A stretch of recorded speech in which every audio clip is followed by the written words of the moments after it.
And we'll get that going.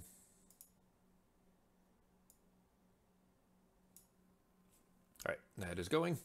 All right, so recap done. Oh, and I've actually meant to mention too for last week, Becky, the Fire Geist thing, the lava elemental thing, should have taken double damage from your tidal wave, and I forgot to put it in there because he was actually supposed to be vulnerable to cold, but he didn't at the time. You guys still finished it, so it didn't matter. But it's something I should have had in there. So just as a side note. All right, so where we left off, you guys are standing on the black glass, just a big disc of obsidian, with the oddly garbed woman in front of you, and Carrie standing behind you, Glassstaff's corpse, and a pile of ashes that was Alice. So the strange woman is still standing there. Also, another thing too, you note as you saw the little shadow flitting around back and forth between the crowd and all of the different houses and everything, you realized what that was, right? Did I make that clear? Yeah, yeah, that was her specifically going around picking up dead people, picking up the souls of the dead, of all the people that had died here in town with the attack. And then she flew into the crowd and picked up Barthen's soul, remember, when he died, when you guys first arrived. So, not that Ketis and Ivar don't know who Barthen is, but anyway. So she's still standing there panting between breaths, like still exhausted, obviously, from the back and forth trips gathering the souls. She says, well, friends, my work is not yet done here. I should stop dilly-dallying and get back to it. Ketis, I'll talk to Crow on your behalf since, you've already died and already worked for an otherworldly being, so you seem like a good candidate. I think I can convince him. As you can see, though, we're a bit overworked, so I could use the help. And at this, you both feel Carrie's eyes on the backs of your heads. You turn enough just to see her staring at you, mouth slightly ajar, clearly puzzled. Her eyes pass back and forth between you. She says, who are you guys talking to? Does the cloak talk or something? But before you can respond, the odd woman barks out a laugh. So where'd you find this one? Not enough room in that brain, for a brain in that green skull, huh? Don't worry though, she can't hear me or see me. She hasn't died like you jerks. What do you do?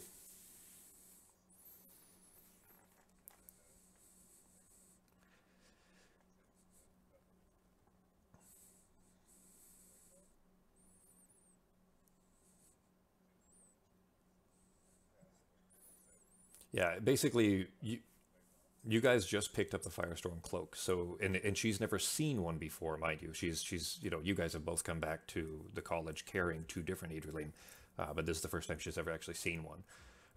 So anyway, remember you got the Oculus in front of her in Jack's mansion, but you didn't show it to her. She specifically didn't want you to take it out. And you noticed her reaction when you did grab the Firestorm cloak. So anyway, while you guys are kind of sitting there kind of figuring out how you want to handle this, the woman says, well, the strange woman, well, still a lot of work to do. I better get back to it. This town doesn't look at all like it did when I grew up, but it's still sad to see it burn. Doubt it'll ever recover this time. She makes kind of a sideways tisk sound with her mouth, like a click kind of a sound. Anyways, catch up with you guys later. Don't go dying on me. She she laughs like a somewhat pleasant, kind of off-putting chuckle, and then disappears in a thin wisp of black smoke, leaving you guys alone with Carrie. And yeah, so yeah, that's it. And then obviously Yarno's corpse on the ground, burned and blackened and in pieces mostly, and then a pile of ashes there. What do you do? Yeah, yeah, you grabbed it and you put it in your bag. You noticed that Carrie saw it and then, approached and kind of seemed distracted by it, certainly, but seems to have shaken that off.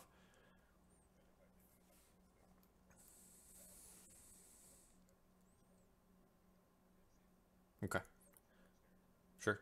Um, so at that, you see her face, which is drawn in kind of an almost, long confused look. She says, such an unusual feeling. I mean, I can sense it's still there, right? And you're there in your bag. It's like a pull. I was close by when you guys brought the first two back to the college, but I didn't feel anything then. I don't know, maybe because I saw this one before you put it away, but you guys don't feel anything? It's not calling out to you?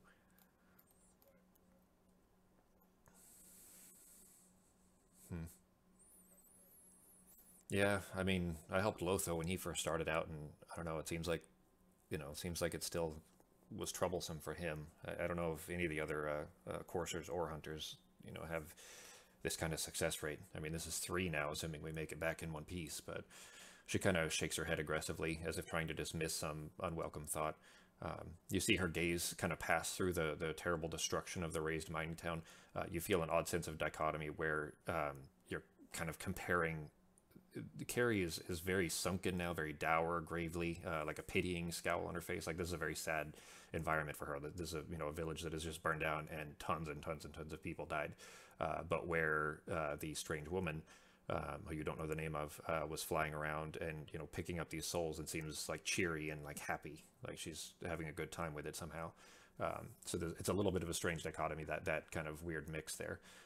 But anyways, your eyes follow Carrie's, noticing that the wind-whipped clouds of steam have all but dissipated, revealing just the wanton carnage. Just the place is just destroyed. The smooth black glass disc that you're standing on is featureless. Remember, it was a dome, so it made a circle of black glass on the ground, and everything was melted straight to the floor and melted into this perfectly smooth glass. So there's no buildings left in there within that circle, which was the whole town center.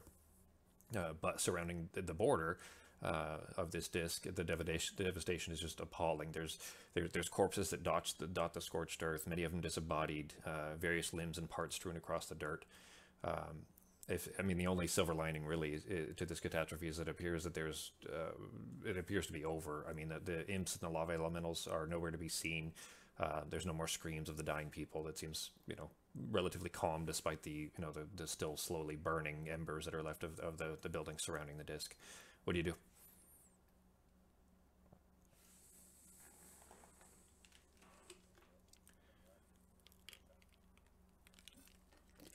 When you say that, Carrie says, well, I mean, I'm not leaving until we check on the survivors. You guys can go back if you want. You guys are going to go check on them? All right. So you kind of, turn and start to walk south. The walk back to the outskirts of town is just riddled with more rubble and the occasional body. It looks like the explosion from the center of town threw debris out for hundreds of yards. Just looking at the buildings as you're passing, you're seeing chunks of wood, things that may have been part of a support post or part of a wall or part of a door, are embedded in other buildings nearby and still burning. Just by looking over this, you get the impression that when the explosion happened in the center of town that resulted with that dome, or maybe the dome was something that Alice was holding together or something to that effect. Basically, when the explosion happened, the debris was sent into the surrounding homes and then caught those on fire from hitting into that. Both of you roll a perception check.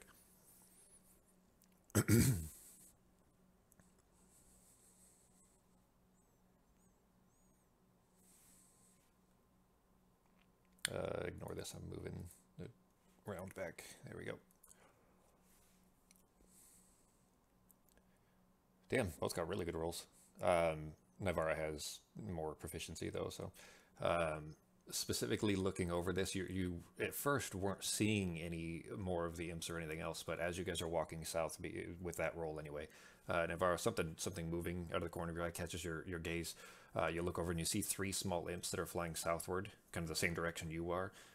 They're not moving all that fast, but they're far away from you. They're still about 100 yards away, but they're moving southward. And then you look over to your right and you see one more going the same direction. All 4 of them now are kind of going that direction. They're both really far away from you. You just seeing them as you pass through buildings, with buildings kind of blocking their vision for a second before you see them again. They don't seem to notice you or be reacting to you, but you guys keep, kind of keeping pace. And a minute longer, you guys reach the crest where the flat land that the town is built on ends and meets the road that begins to descend down the hillside, which leads down to the Tribor Trail, and that leads down to Agramoth and so on, right? But down this hillside a few hundred yards, you see a dust cloud billowing up from 2 wagons, with a dozen or so people running alongside in a mad dash toward an estate house with a perimeter wall that's made up of shorn trees, like a wooden surrounding wall, basically. And these people are rushing as fast as they can, trying to get into that. And there's right behind them, not far behind, is a group of tiny imps and those living lava that are pursuing them close on their tail. What do you do?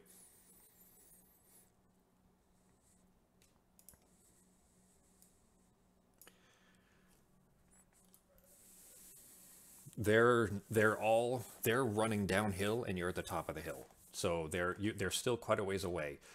Basically, The imps and the lava elementals are chasing this group of two wagons with the remaining survivors surrounding it, and all of those wagons, all of them really, are heading towards this small estate with a wooden wall that surrounds it, and they're rushing towards it. The gate is closed still, of the estate that they're running after, but it looks like the survivors are trying to get there and hopefully get inside before these bad guys attack them.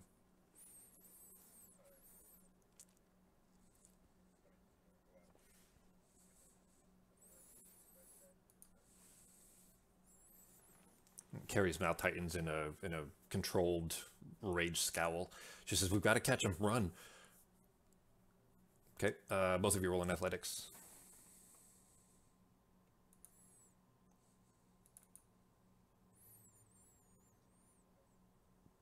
It won't matter. That's fine.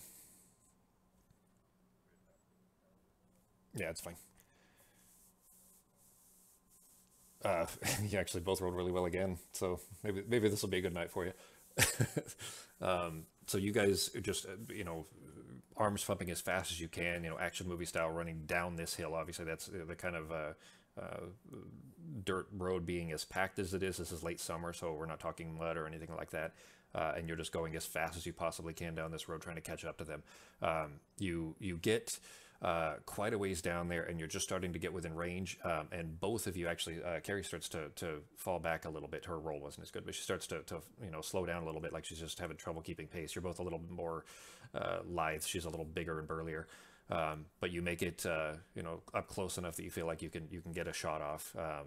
Go ahead and roll initiative. You two are gonna get a surprise round. I remember you're both pretty beat up already.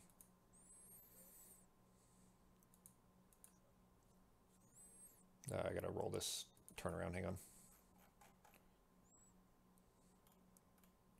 Well, Carrie's first, but she doesn't. She does not have a surprise round, so we'll start with Nivara.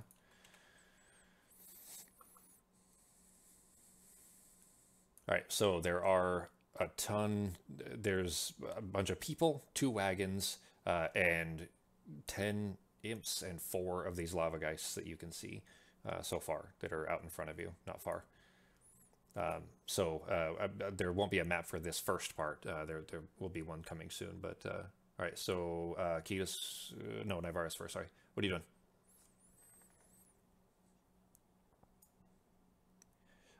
From here, yeah, if you did, you would end up killing a lot of civilians. But I didn't. Yeah, I should have handled that one the right way last time, because I'm sure you felt like that was less satisfying of an attack as it should have been when you ran it over him before over the elemental. So I wanted to point that out, that they are vulnerable and will take double damage.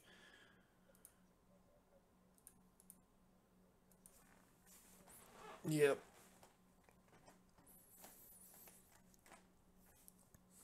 Okay. Oh, sorry. Let me make these guys. Let me make these guys visible for you. 19 would definitely hit either one of them anyway, so let me make these all visible for you. Who are you shooting at?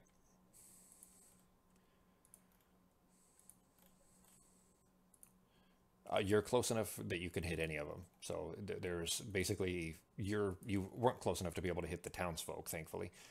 But there are, townsfolk are not enemies. Whoops. Um, Here, I'll go ahead and make them all. All right, so I'm still going through to make these all visible. But basically, you're close enough that you would be able to hit any of the enemies, assuming you're not trying to shoot the townsfolk.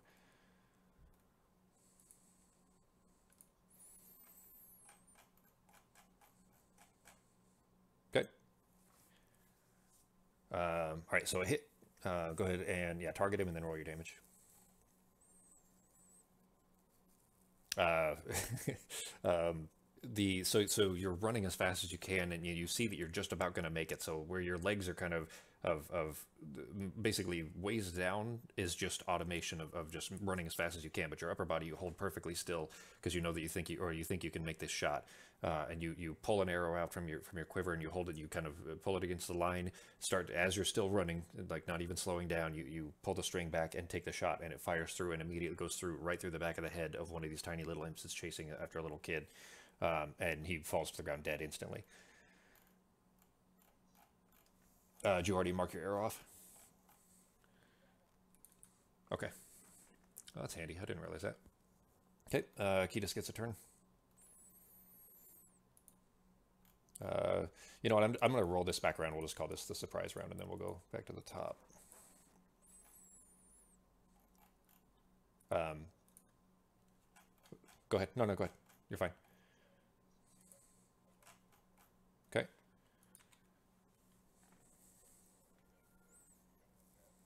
You can target one now. It's good now.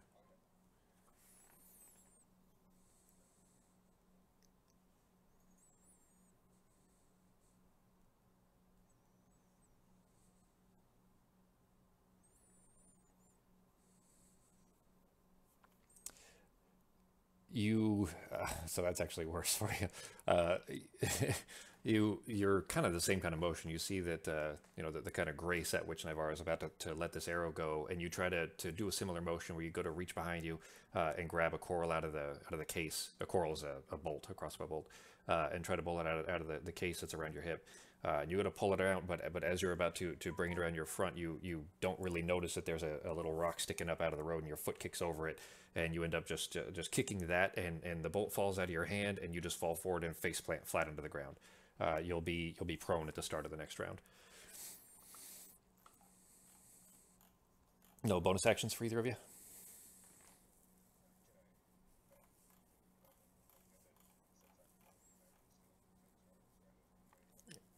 Yeah, yeah. So you kind of you're laying there and you're kind of embarrassed at yourself. You kind of shake your head to you know knock the stars out of your eyes from the you know from the face plate, and just reach down and grab a small vial, turn your head to the side and chug it before you well sip, but you know take a sip of it before you even bother to stand up.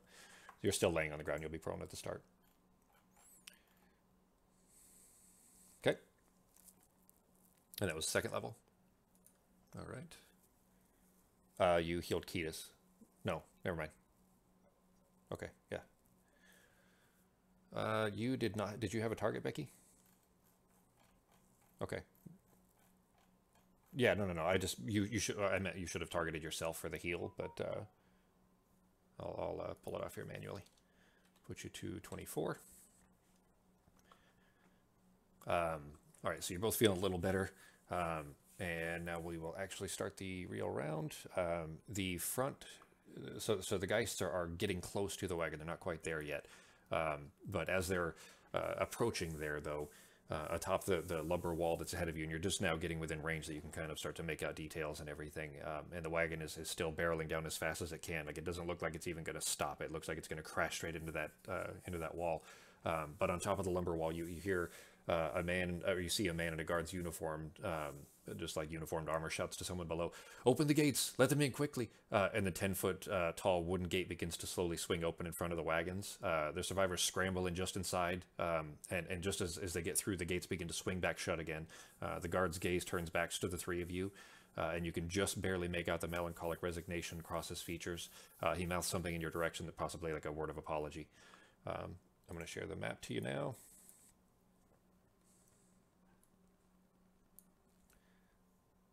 All right, go ahead and place yourselves anywhere in the top 2 rows, wherever you would have been approaching in the top 2. Well, grab your token from the combat tracker. You need to get it from there. So as you guys are approaching, the fiery pursuers continue their invariable pace. They reach the outer wall of the small estate, and they fan out along the wooden beams. The lava elementals begin flattening themselves against the structure, while the little imps jab at it with tiny flaming spears, just cackling with malevolent glee. Oh, okay, all right. Well, then I guess tell me about where you want to be, and I'll drop you there. Becky?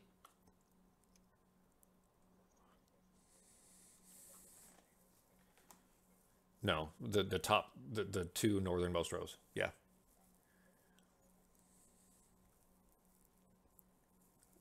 You were cutting out there. What?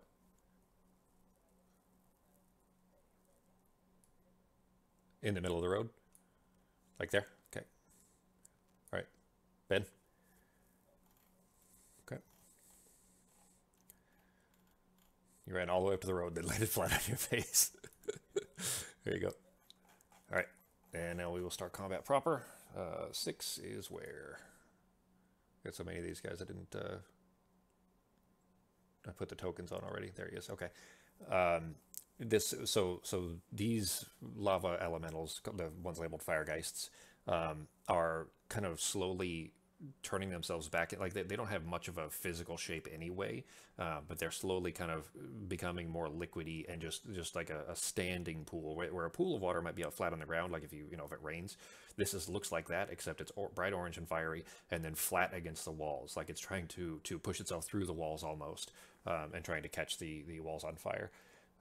And so it presses itself against that. So does that one. It is Carrie's turn. She is going to run up and seize this other imp that is kind of in the center of the road here, and just is going to, as she's running by, try to slash at it with her short sword. And hits. So as she's running past you guys, basically, she kind of looks over and sees Ketis fall flat on his face, sees Nivara, mumbling some incantation, and sees her start to glow green a little bit, and the burn wounds on her head start to kind of close in. But she rushes past and just with a roar, unsheathes the short sword at her hip, and with an upward strike kind of slashes through this imp and just cuts it straight in half, and continues her run. Makes it to there. That is it for her turn. Another Geist, same thing. It starts to kind of flatten itself and push itself through the wall. And same for the last. And now for the imps. Seeing Carrie come through, I gotta remove that one. Seeing Carrie run through and kill one of these others is going to flit itself over towards her and attack her. And 15, 20, yeah, I can make it. So right there, and try to stab at her with the little flaming spear. And it hits, where Carrie was kind of paying attention to this one that she just cut through and is now looking at these Geists against the wall. Doesn't notice this one coming at her and stabs her in the back. Little jab. Nivara's turn.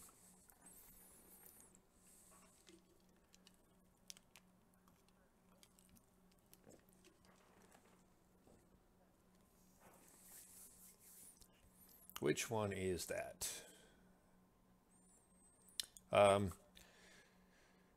If you use Tidal Wave on 3, yeah, it's the one on the right side of the, well, for you guys would be, where you're standing, for you, it would be on your left, but on the map it's on the right.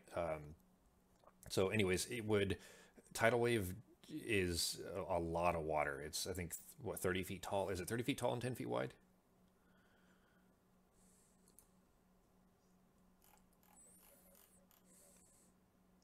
I mean, these look like they're sturdy. Yeah, they look sturdy, but even if the wood held up, it would mean that much water crashing against that wall and then falling back at you guys.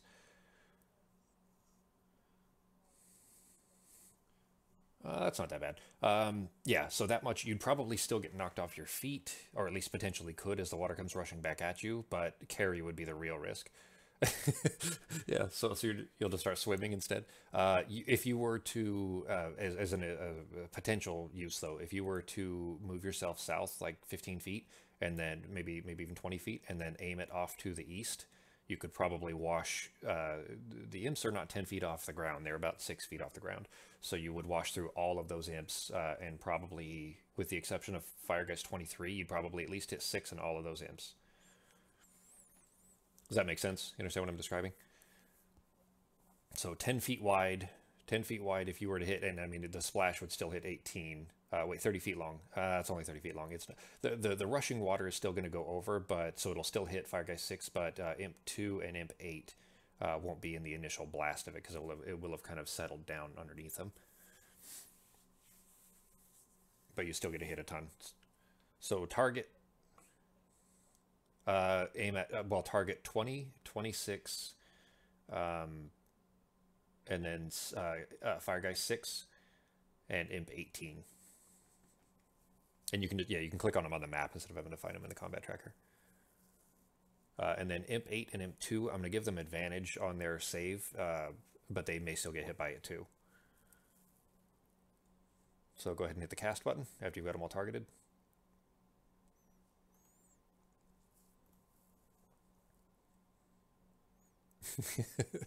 All right.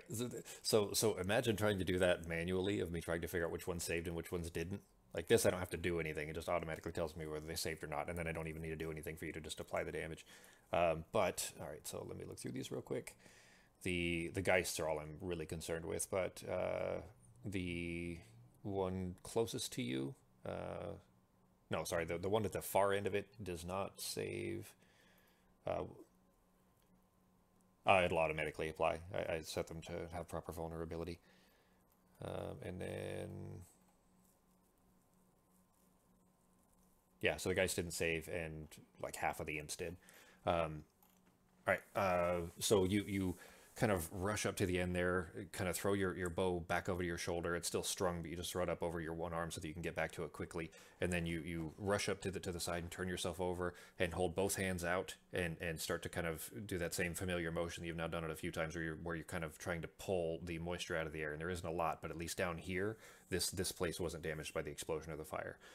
So you're able to kind of suck out enough water out of the surrounding greenery, and you begin to kind of pull up this wave in front of you, and then cascade it forward, and it just goes washing through all of these until this big kind of cascading wave crashes through and then slams against the wall on the far side where Fire Guy 6 is, just splashes into that wall and comes tunneling back down. With this kind of roiling like water hitting rocks, and just rains back down on that Geist there. Go ahead and roll the damage.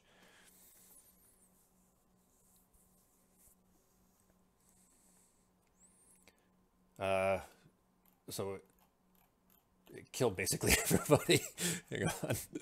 Uh, it's so the Geist that's there, as the water comes raining back down on him, you saw just imp after imp after imp go just crashing through these waves and being just not they're ragdolls, they're tiny little ragdolls just moving through it and then just crashing against that side wall and then raining back down on the Geist. The little imp body's just still after the water stops, and the Geist is there and looks like almost solid stone, as it's been cooled by this water that just rained down over him. And then he slowly starts to move again, but looks like he's moving very slow. Doesn't look like he's doing very well. But it looks like all the imps, I think all of them that you hit were dead. At least 4, 5. 5 of the imps wiped out.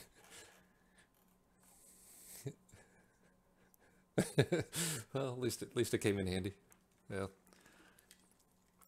right, bonus action.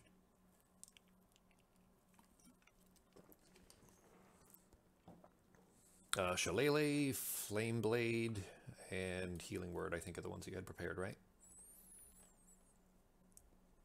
And your Wild Shape.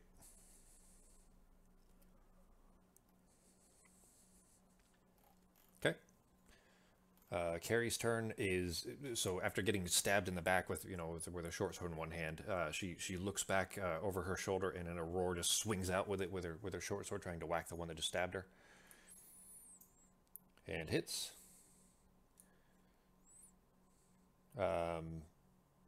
The sword goes swinging through it, and it looks like it chipped through one of its wings, but it looks to still be alive.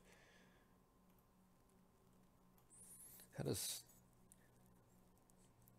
She rolled 16, but it only took 2, and I'm not sure why. But whatever. The imps don't have a lot of health anyway. Wait, hang on. 27? Yeah, yep, it's fine. Oh, okay, I see why. All right, never mind, I see why. Okay, another imp here is seeing this wave just go by. You see this tiny little imp face that's only 2.5 inches tall, maybe for the imp's head. Look over at you with just a wide-eyed, slack-jawed, like terrified grin, and is immediately going to fly straight at you, not even flapping its wings. It just kind of gives it one good flap and then holds them down at its sides and just bolts straight at your face with a spear extended, trying to stab at you. And hits. Roll a con save.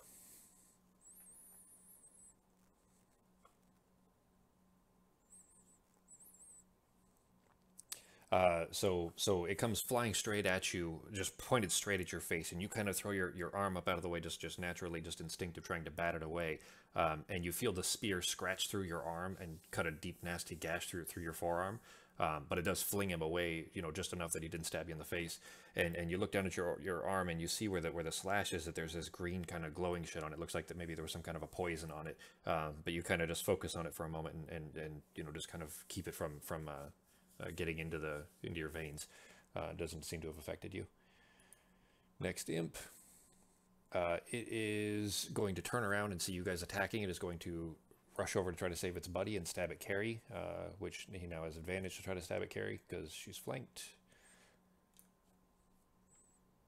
And hits. She's where she was now kind of slashing at this one. She just gets turned around and gets stabbed in the back, almost in the same spot as the first one had stabbed her.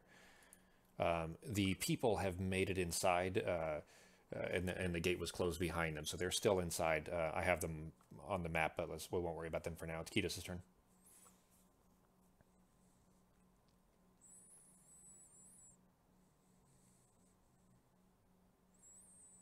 You got four guys that are, well, sorry, three, actually, because the one that she hit with a tidal wave is badly wounded, but is kind of in a solid rock shape. It's not flat against the wall anymore. The other three are flat against the wall, trying to burn their way through.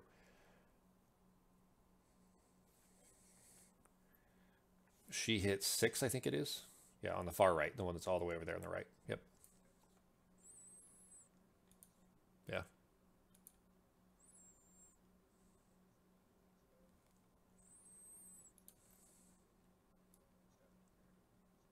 With your sword? Okay.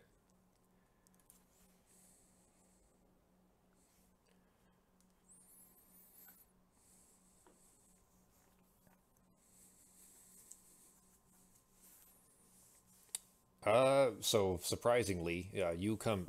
It would have taken half your movement to stand up. How far did you move? Oh, you had 40. Never mind. So it was only 20 feet. You still made it.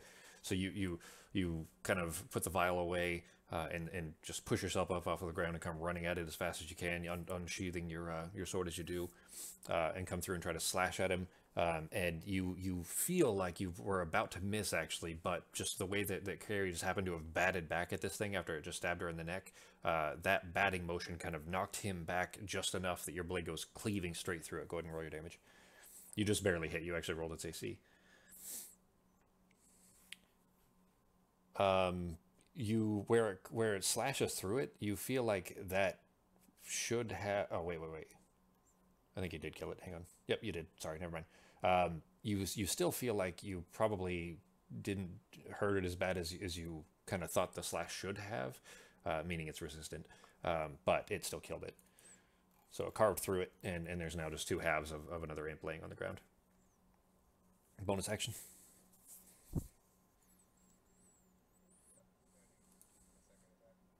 Oh shit! Yeah, I'm sorry. Yeah, you do. You still have your second attack.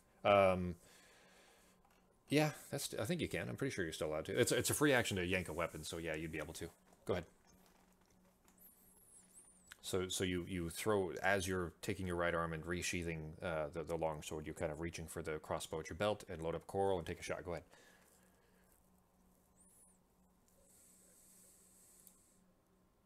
Okay. Yeah, you're already facing that direction anyway, so that makes sense narratively as far as motions too. But you aim at this puddle of lava that is flat against the wall, against these wooden walls here, and take your shot. But it looks like although it went into where the lava is, you don't see any reaction, like it didn't hurt it. Technically you missed, but narratively it just didn't hurt him as all. That if your turn. Okay. All right, we are. So now this is the end of the round. Will be the beginning of the next round here. Oops. You see, actually, he's not, but the one directly in front of you, 3 here, the one that's close, it's on the right side here. You see, where'd it go? You see that the wall where he's been kind of holding himself against has lit up and is not only just burning through, but he starts to slowly kind of work his way through, and it looks like he's almost his way through the wall. And between him and 7, it looks like the gate is about to be burned down. So 6 and 7 are about to burn their way through. Carrie's turn. She is going to swing again at this one that stabbed her. And hits. And finally cuts through that one. Another dead imp on the ground. It is now Geist 23. He is also still trying to push through the wall. And where's this one? Yeah. All right, it is Navarre's turn. So you've got 3 Geists that are still full health, don't appear to be hurt at all, and are trying to melt their way through this wall, and then one that is badly damaged and is kind of like a solid rock that's just still just barely moving. The one that you hit with a tidal wave.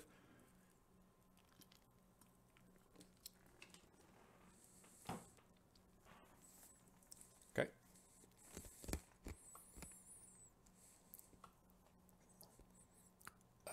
So this one actually is AC is 1 less, and it actually still hit. It's a 10 is its AC. Yeah, and it actually only hit because your adamantine staff has a benefit to it. But with the bow thrown over your shoulder, you kind of grab the staff off your back and just swing it around in one long motion where you just bat him with the end of it, and it smacks, it just cracks him right across his tiny little imp face. Go ahead and roll damage. And this one, there's no bloody display, there's no cutting it in half, it just goes sailing over into the bushes and lands and doesn't move anymore. Little itty bitty imp bones are not very tough. Bonus action.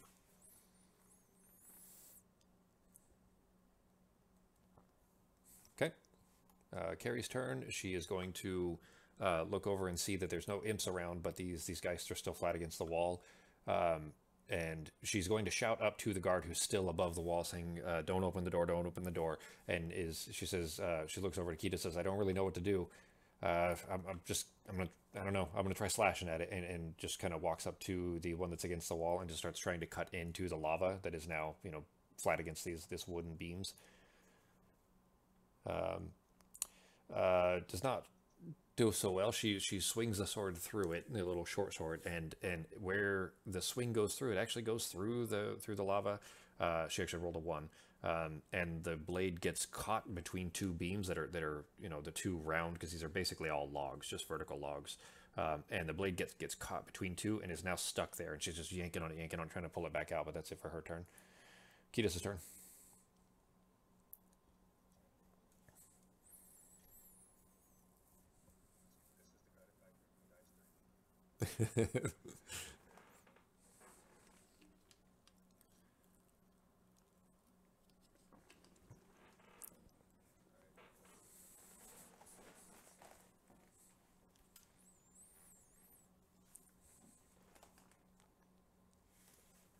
You're gonna try to slash at him this time? Okay.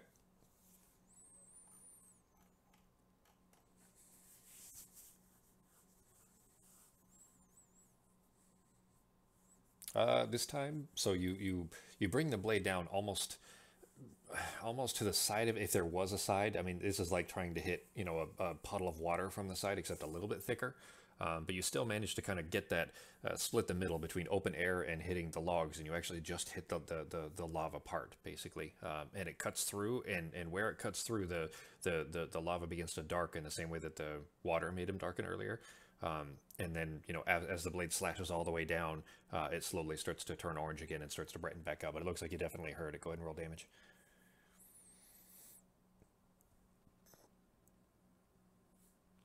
Okay. And this does not appear to be, you don't feel like it was weakened at all, or meaning you feel like your attack did as much damage as it was supposed to. Okay, second attack. Okay. And it hits.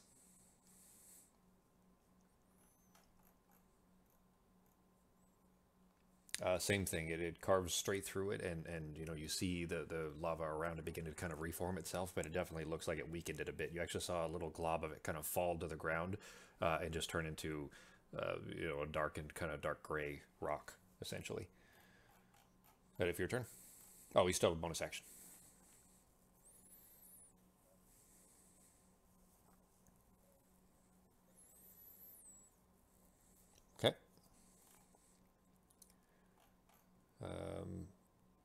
And that is this one over here. Let's see.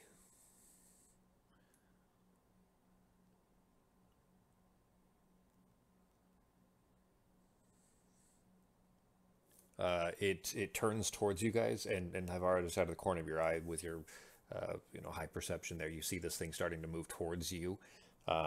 You looking at it as it's moving towards you, it's kind of still floating over the ground and everything, but you get the impression that maybe it doesn't have the strength in it anymore to be flattened against the wall like that. Like maybe it can't make itself that liquidy. So instead, it looks like it's coming after you. But it doesn't look to make any aggressive movements towards you, at least yet. And that is 7. This one, the one that's just been slashed a couple of times, is going to slowly kind of tilt itself towards the ground and just make a puddle of itself on the ground before starting to turn around. I say turn, but basically it was a flat puddle against the wall, and then becomes a flat puddle on the ground, and then stands up and is already facing towards Carrie, like a Terminator 2 kind of a thing almost. Like it doesn't turn or rotate; it just is now whatever face this thing has is now facing Carrie and is going to slam at her.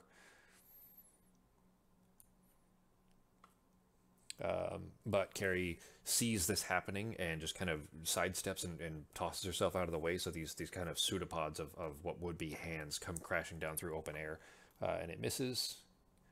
She is going to take her turn to slash back at it. Also misses. 23 is going to continue on the wall. Same with 3. It is Navarro's turn.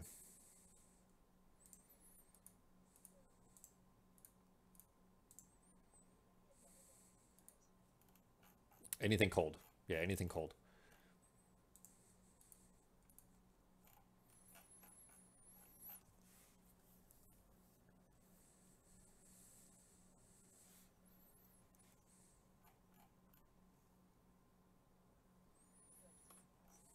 Let me look at Ice Knife. What's it do? You says you create a shard of ice and fling it at one creature within range. Make a ranged spell attack against a target. On a hit, target takes 1d10 piercing. Hit or miss, the shard then explodes. The target and each creature within 5 feet at the point where the explosion must succeed on a dex save or take 2d6 cold. And what level are you casting it at? You got 1 second level slot open and 3 first level slots. Okay. All right. Then, yeah, go ahead and roll target him and then roll the cast. There's nothing else within 5 feet, so we don't need to target or worry about that. Why did it roll twice?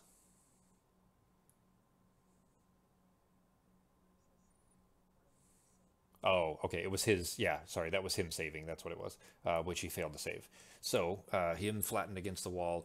You kind of a similar motion to where you were pulling the moisture out of the ground, but this time it's just one-handed, and you just make kind of a tossing gesture like you would if you were throwing a card. And this solidified, just small spear of ice goes flinging out and just right into the center of this lava pool, and then explodes and shatters, sending these tiny little ice crystals all over it. It failed its save, so go ahead and roll. Are there 2 damage components there? There probably is, right?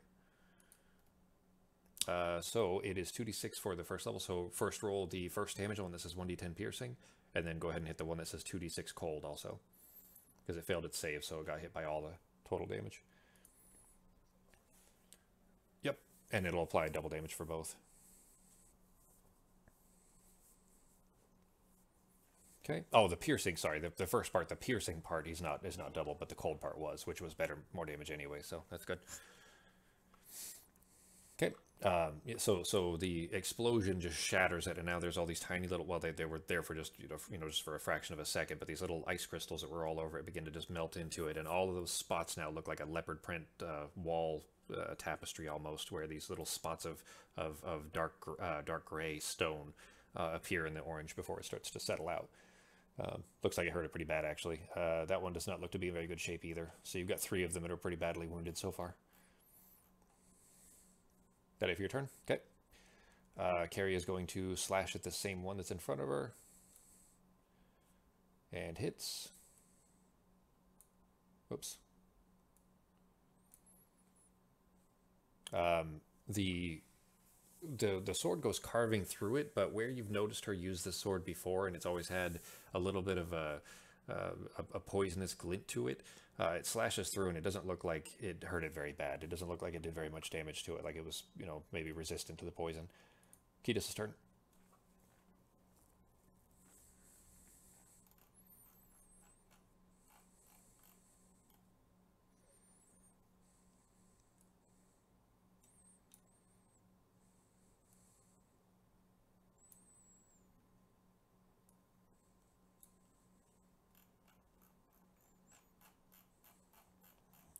You try to swing through it and you just barely miss, and it goes about an inch too far to the right and just carves through open air. It doesn't hit anything.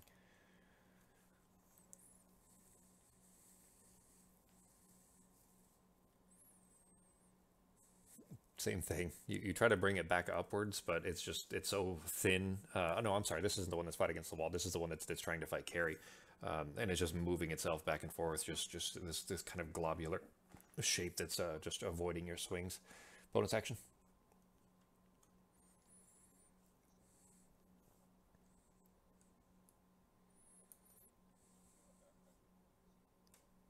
Okay. And at that,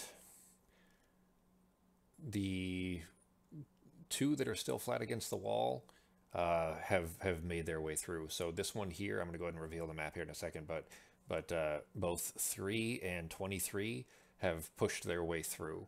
You hear a wood cracking sound, and then you see just a shower of what's left, the top parts of these logs that were not being pushed through. So there's almost like a cartoon disc has been carved through the wood, and what was above it, where basically these logs have now been cut in half. The parts that were above it were not held in place by anything else, and they just come tumbling down to the ground and then roll across to the bits of log basically that are left, and the wall just collapses in front of this one. I'll go ahead. I'm just going to reveal the whole map instead of doing bit by bit. Normally you guys would only be able to see sections of it, but I'm just going to reveal everything that's left. You guys should be able to see a ton of tokens on there, right? Bunch of people. I just use the kid tokens, but you should see a bunch of people, and then the wagons. You guys see all that? Okay. All right, and then there's 3 that are close. There's a guard up on the wall above. But it's 6's turn, which is the one that was badly injured by the tidal wave. It is going to continue its pursuit. Can't make it the whole way. Made it there, and still doesn't. It's not close enough. It still, it looks like it's kind of trying to reach out towards you almost with these kind of almost ghostly, like you picture a cartoon ghost with a sheet over it. How you don't really see arms or hands, but you see that it's trying to reach something out. That's kind of what it looks like, kind of an amorphous blob trying to reach out towards you. 7 is the one fighting Carrie. It stays there. It is Carrie's turn. She's going to slash at that one. Oh shit! Sorry, I didn't have that one attacking on. The one that's still in front of Carrie is going to try to smash her, or slam her rather. And hits badly.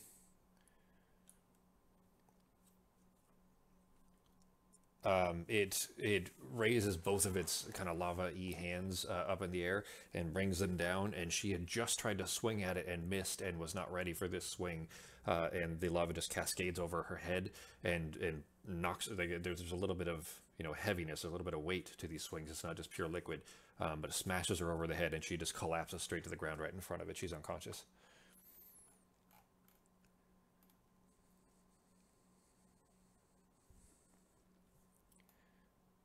Which means she doesn't get her turn. Geist 23's turn. He is melted through, and has made it. You guys can't see him because he's all the way over there, but he's made it about there. 3's turn. 3 has melted through, and makes it up to these. This is actually it's two men, both holding sticks that look like they're going to try to fight this off, like they saw this coming. And the Geist is going to do the same kind of thing where it's going to swing both hands, one at each, and try to clap its hands across these two. I'll just drop it on both. And both of them hit you. Both of you can see through the hole in the wall that this is what's happening. You see this thing crash through both of them.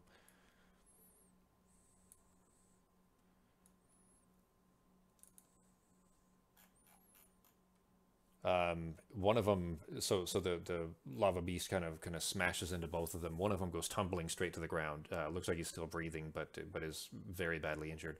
The other one's still on his feet, but just barely. They both look to be in bad shape.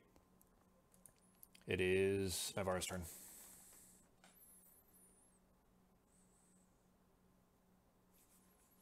So Carrie is unconscious on the ground with one of them attacking her. You've got another one coming off to your side there. If she gets hit, she dies.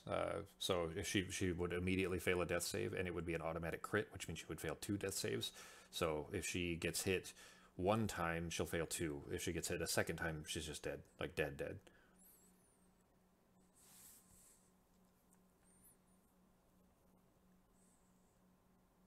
And you've got, civilians about to die inside also.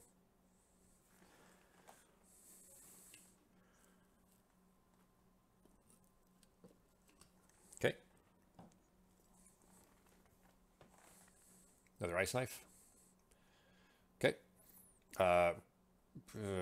You casted it already. I'm gonna let you take it back if you want to. Up to you. But remember, if it explodes, those shards are gonna hit them too, and they're 1 HP away from dying, and they're not gonna get death saves like an NPC, like an important NPC might.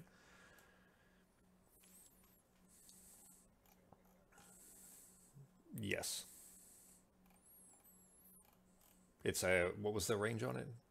Any like with anything within 10 feet, 5 feet? Okay, so yeah, it's just a row, a range all the way around them of 1 square all the way around them would be potentially taking 2d6 cold damage.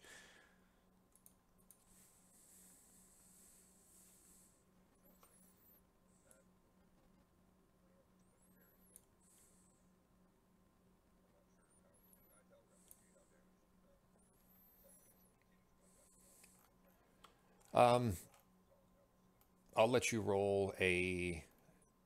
Never mind. No, you can tell by looking at it. In fact, actually, where it hit her, she was about to swing at it anyway. It was already badly, like so badly damaged that it looks like it's going to stop moving here shortly.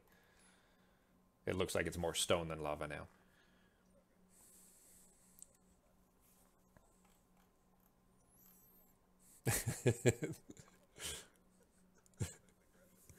It's a very expensive staff too. um, yeah, this was the expensive alderwood one. Yeah, she bought it at Fantasy Costco. Um, so you kind of rush in and look through the doorway there to see what's happening with the one in there, but that one just looks too potentially healthy that you're not sure you could finish it. And this one here just looks the one close to you looks like it's getting close already, and it's already on top of Carrie, and you see that she's down, and this looks bad. So you just kind of reach your staff over and swing it out with your with an open hand, and smacks it in the back of the head. Go ahead and roll your damage. It's so you crash it in the back of the head, and it's already so solidified and so kind of rock that where you kind of expected it to pass through a somewhat viscous liquidy texture, it instead just cracks into the back of it, and the head portion of it just explodes into a shower of these itty bitty little tiny sharp pebbles, essentially like obsidian, and it's not moving anymore. Bonus action. Like healing word bonus action. You got that? Yeah, you have that. So you could healing word, level 1 or 2, or an ice knife if you wanted to. You could hit the number 6 with an ice knife. He doesn't have anything around him. Oh, never mind. That's not bonus action. Never mind.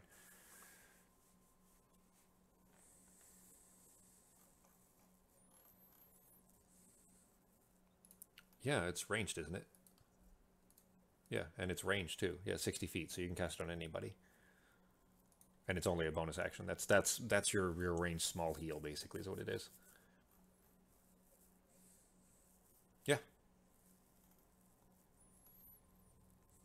Yep. So target her, and then whether you're going to roll level 1 or level 2, whichever slot you want to use. This is the first time you've ever like actually used up some of your spell slots. um, so yeah, and druids are crazy overpowered anyway. But the downside is something that I think I told Ben about this too. That it totally makes sense. Might be a little bit daunting at first. Is that you have that they're crazy overpowered because they have a million tools. So remembering that you have all those millions of tools is what becomes the complicated part. Not necessarily, being effective, but what to use to be most effective, just because you have everything. But anyway, so you smack this one in the back of the head with the staff, and its head just explodes. And you kind of turn and just look at her, and you mumble these divine incantations, and you see just some green flowers and grass that's around her start to kind of grow just up slightly, just up around her, and she starts to kind of, you see her breathing again. Her breathing starts to steady, and she flashes her open her eyes and shakes her head a little bit. She can't stand yet, but she does look up at you with an appreciative glance. Is that it for your turn? Okay, and it actually is her turn. So now she does stand up, which takes half of her movement. Looks around, kind of takes a breath of the situation. She yells at you, thanks, like not even looking at you. She said she yells thanks to you, and is going to try to rush towards 6 over here to get between Ketis and 6. She doesn't see the Geist inside with the civilians yet. Yeah, from that angle, she wouldn't be able to see them. You know what, though? She would, as soon as she gets a little bit closer, because she would run to about here. Whoops. To about here, and then see what's going on there. And instead of turning left towards the Geist, is going to go in and try to go as far as she can, which is only there. That's a hole now, by the way, towards these guys, but that's as far as she can make it. Actually, she is going to take a shot in the back with her crossbow at this one, which does hit. She's just still shaken up by the whole thing of being unconscious for a second there, and the shot hits, but doesn't seem like it really hurt it very much. Ketis' turn.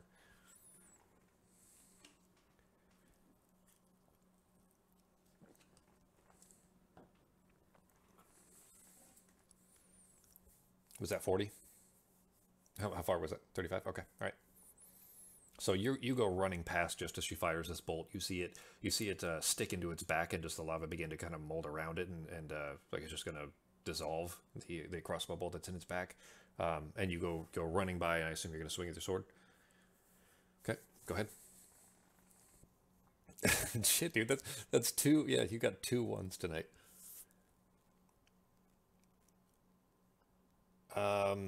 That fumble doesn't make any sense for this, so I'm going to roll another one. No, that wasn't a spell. I need to take out some of these that don't really, fit for this game. Okay, you need to roll a DC save, roll a con save rather. You need to beat DC 10 plus your level. So you need to beat a 17.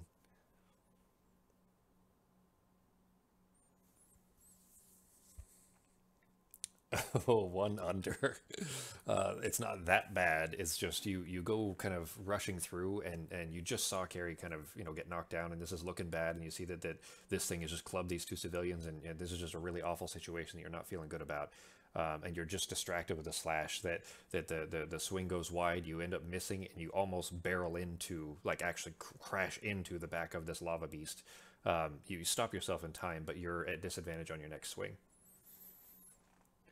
Which actually would be now if you're still going to take your second attack. All right, so go ahead and put it on disadvantage. Yeah, it was just disadvantage, but you had to beat it like a really high DC is all. It was DC 10 plus your level. So for you, a 17, about to be 18. It's a high DC for this point in the game. Yeah, you rolled an 8 and a 6, so you go to swing again, and you couldn't, like, this thing is barely moving, and you still just were so shaken up by seeing Carrie go down like that, that you miss again. Bonus action.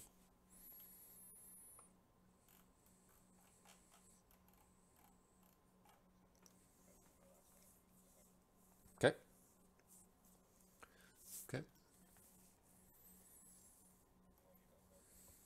Yeah, otherwise it would heal him. You need to drop it on yourself. Actually, I think it's self-automatic, so just mark it off. Good roll. Yeah. All right. All right. It is one of the townsfolk. I use the kid icon, but they're not all kids. I think I mentioned that, but just in case. This is the one that was smacked by it, but not knocked down, not almost dead. Is scared and doesn't really know what to do, and kid doesn't, the guy doesn't know how opportunity attacks work, so it's trying to back away, seeing you guys are coming in and hoping that you'll distract it. It is going to try to back away, which means it's going to take an opportunity attack from 3.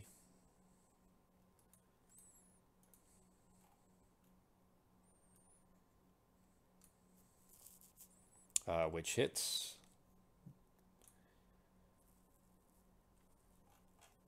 That's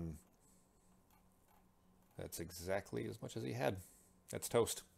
So the guy kind of turns left, turns right, is just panicked. Just you see just panic and fear in his eyes, and he's got the stick in front of him, but he knows that stick's not going to do shit against this lava thing, and he turns and start to run. But just as he kind of spins on his left foot, on the ball of his foot, this thing brings a crashing lava wave down on its back and smacks him through the back, and just you hear the burning flesh. You from especially from Kiedis's angle, just smelled him begin to melt.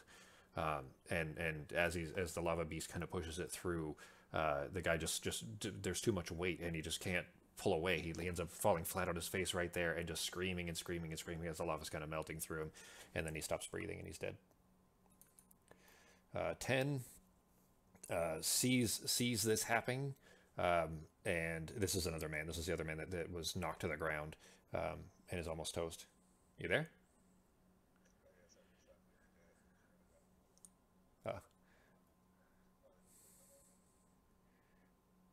Uh, this one is saw what just happened, sees that it's probably a bad idea to try to move, and is going to swing at it with its dumb little stick.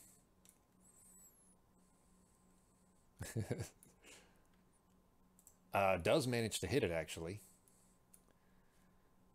And I mean, it hit it, and you saw a small, kind of grayish spot where it looks like it hurt it a little bit, not much, but a little bit.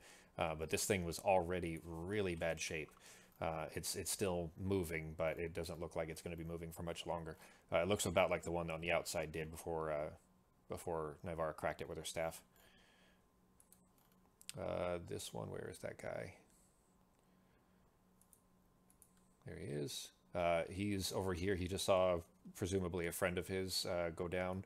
Is going to 10, 15, 20, 25. He can only make it here, but is rushing in to try to help. That's it for his turn. It is now 6. The one that's outside is going to... it's actually going to go at Navarra because she crashed him with the tidal wave. Makes it to here. Is going to try to slam at Navarra.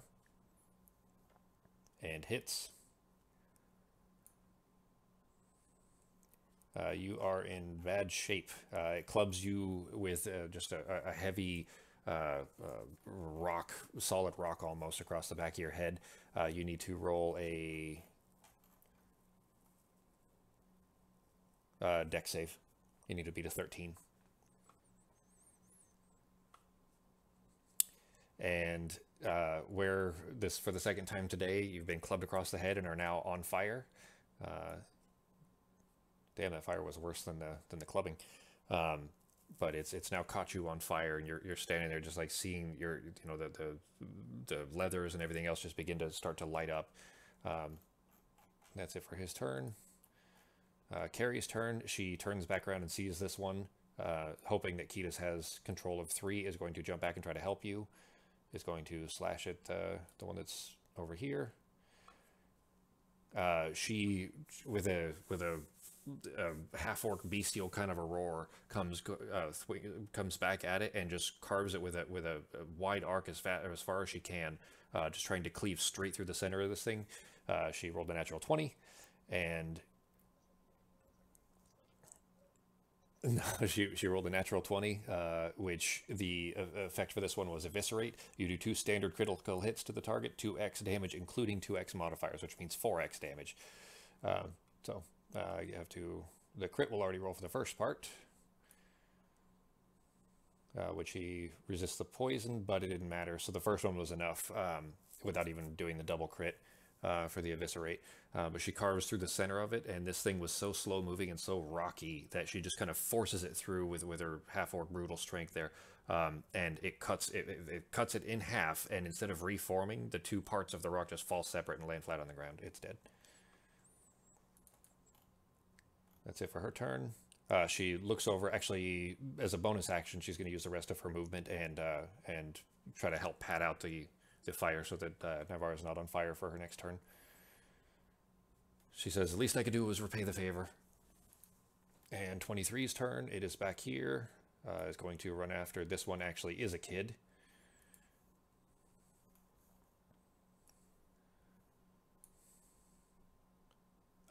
It swings. You guys can't see this, but maybe you hear a kid squeal. It swings at it, but the kid ducks out of the way just in time, and this wave of lava just goes over its head. It probably, got a little scarring. Maybe it does. Maybe the kid doesn't have eyebrows anymore, but it did not hit the kid. 3. It is his turn. It is going to, seeing that this one in front of him is already in such bad shape. This is the one that was knocked to the ground and just swung back at it. It is going to slam at the one on the ground. And misses. Got lucky. Whoops. Hit the wrong button. The guy had just hit it with a stick and just kind of hops out of the way. Just a quick sidestep. Just barely makes it. Navarre's turn. You're not on fire anymore.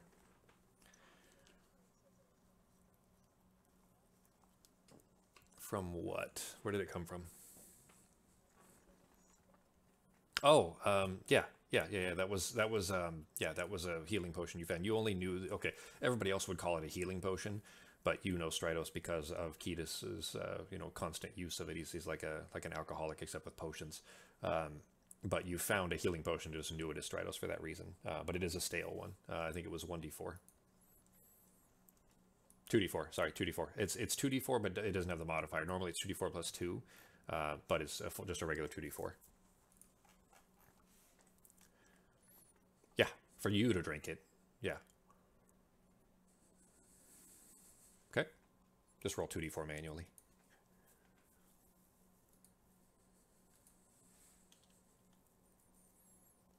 The one that looks like a triangle pyramid.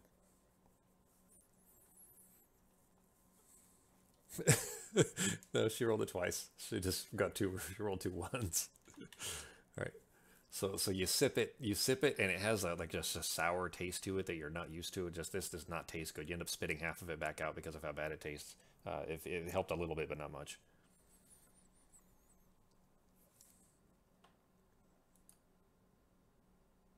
You had 2, by the way, so you still have 1 more. Maybe the other one isn't quite as stale.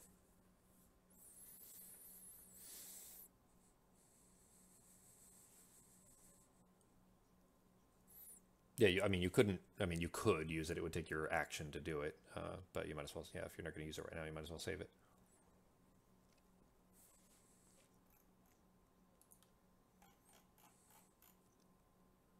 And you miss. So you try to aim at him, but he had just swung at the other wounded guy, and the arrow just goes sailing right over and actually sticks into the wall, into the wooden wall right behind him. That it for your turn. Don't forget you have your beast actions and stuff too. Like you could have been enraged in beast mode if you wanted to. Obviously you couldn't use your heals and stuff then too, so there's always these trade-offs of what you can do with your turns. Carrie is going to run in and get between the civilian and the Geist here, trying to shield him, and is going to swing at the Geist and hits.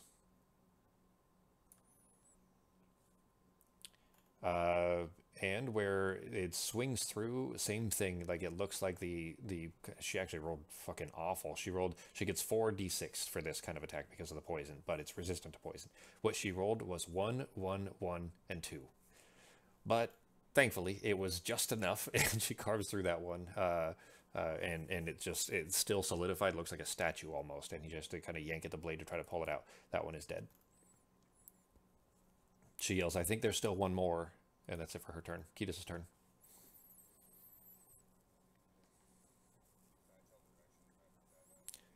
You heard a kid scream off to the right. Yeah, well, to your left, but to the east, yes.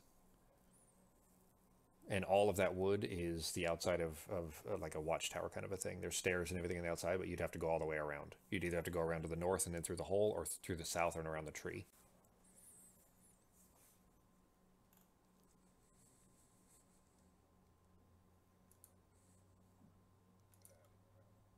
The tree, you can go through the tree, because the tree is just the only part of the tree that's solid is the very center of it. The rest of it is just branches. So I mean, you could be because that's taking a little, like you could go to like there. That's as far as you'd be able to make it, which is the outside of the wall. So you're basically skirting the wall. Okay. You could remember that is your movement, but you can always use a dash. So you could spend your action as a dash to move another 40 feet. You wouldn't have an action, but if you weren't going to use your action for anything else, you could move another 40 feet also. No, that's solid wall. Yeah. So there's anything unless you like wanted to, you know, bandage. I guess you don't really have bandages, but you know, a medicine check on somebody or something like that. If you're not going to do that and you want to try to finish the geist off, then make your run. Okay, that's 80 feet. All right, that it for your turn. Okay. I'm going to switch. Not that one. This one. Hang on.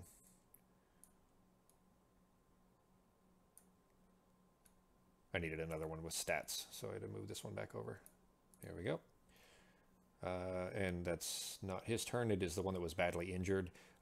It is breathing heavily and just sheer panic and terror in its eyes and relief that it looks like this thing that was in front of him is now a statue and is not swinging at him anymore. And he's going to run towards the house over there where there's more people, but he's going to try to run, you know, behind and try to get, you know, behind something so he can get away. He makes it to about there. That's it for his turn. It is the kid's turn. The kid that's over here that just screamed. This thing just swung over its head and it just barely got out of the way. It is going to try to run, again in panic and not realizing how opportunity attacks work. It is going to try to get away. So first it'll have an opportunity attack.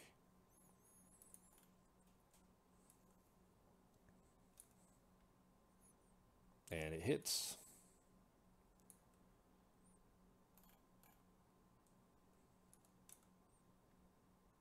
Ooh, got lucky. All right.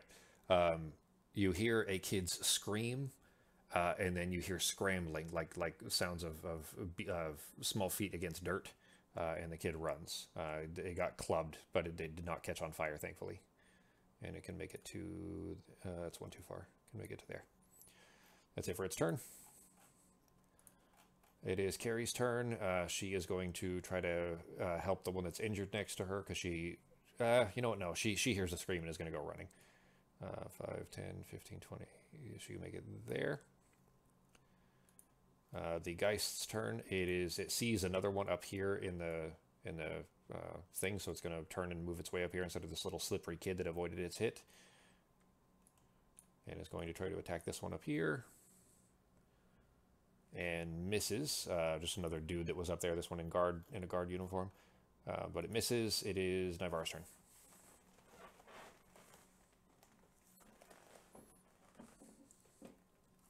Okay. Just roll another 2d4. The right clicking to pick him up.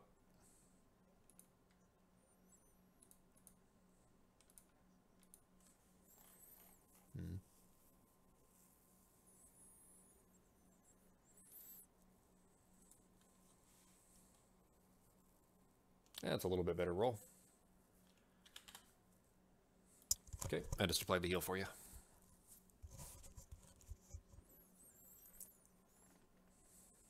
Okay. That was your bonus action to drink that. As your action? Okay. What are you turning into? Okay.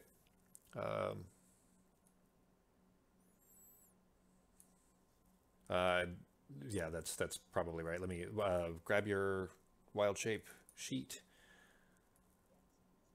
Okay. And then, so grab that one and go down to your actions. It's been a while since you've used it. Scroll down to Wild Shape Panther, and then hit the magnifying glass to the right of the panther there, and then hit the heal, the heal that says 3d8 temporary.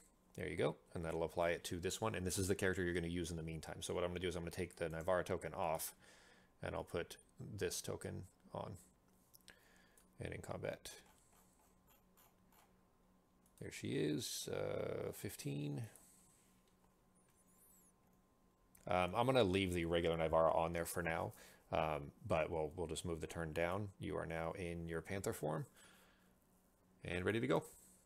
So you have, was it 50 feet?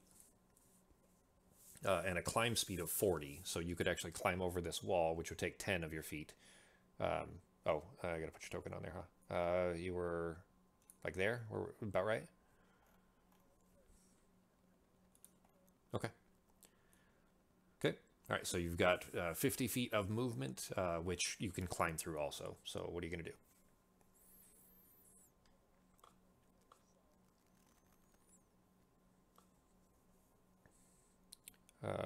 5, 10, it would be 15 plus the 10, 25 to get there.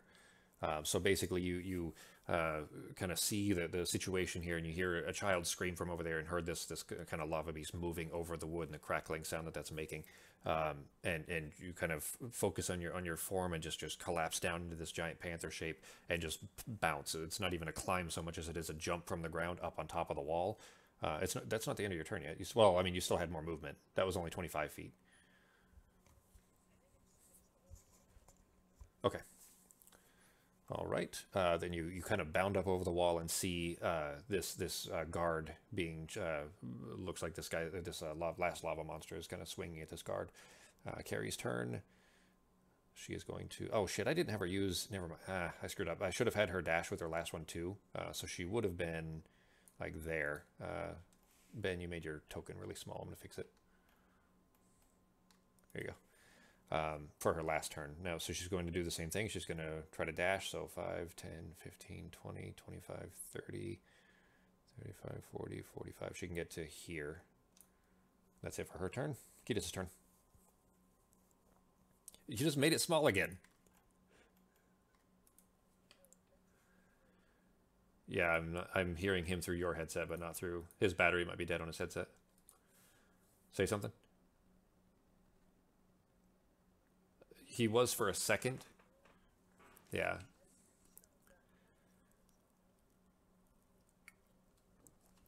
I'm hearing, so he can't hear me either then, right?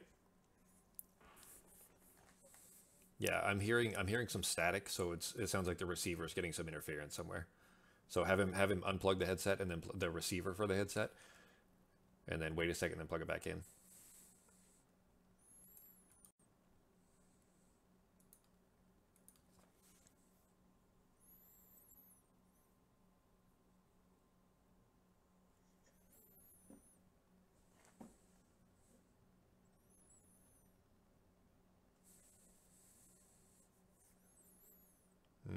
I heard you through Becky's headset again.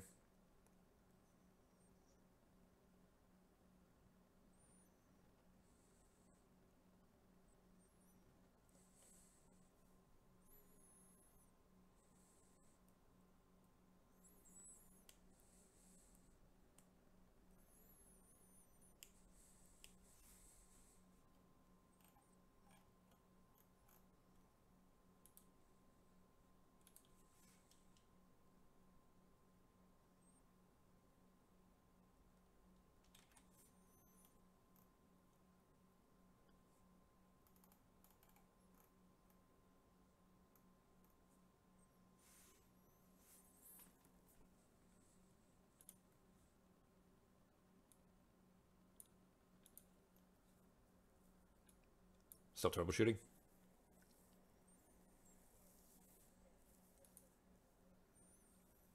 I don't see it closed.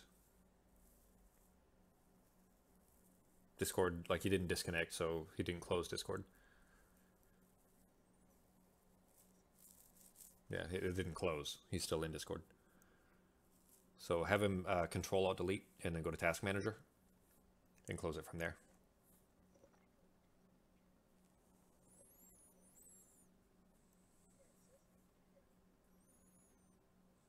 It never showed him disconnect from here.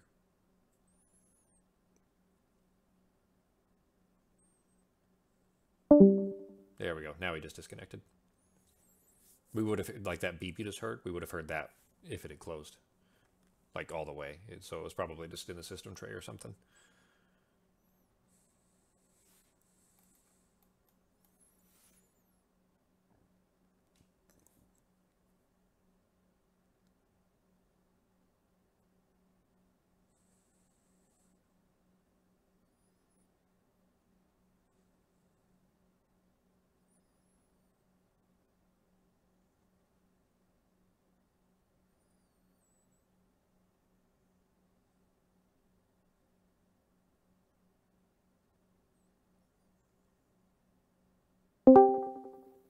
There we go.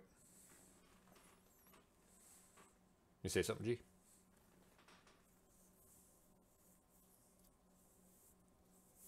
Nope. Not hearing him.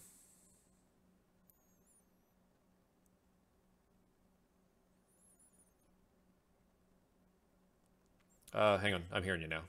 Well, is it just really laggy then? Okay. Restart the laptop, G. Let's do this. Let's take a quick break, restart the laptop, bring it back up. Check your guys' network if needed. Because I'm hearing you fine, Becky, so I think it's... are you hardwired or wireless, Becky? No, not the headset, but the computer. I'm hearing you fine and just not his. And his was picking it up occasionally, so I don't think it's a network anyway. I think it's the wireless connection for the headset. So plug the headset in for 10 minutes or whatever, just to let it charge or whatever, and restart the laptop while it's doing that. We'll just take a quick break. Sound good? All right.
Okay, I'm back.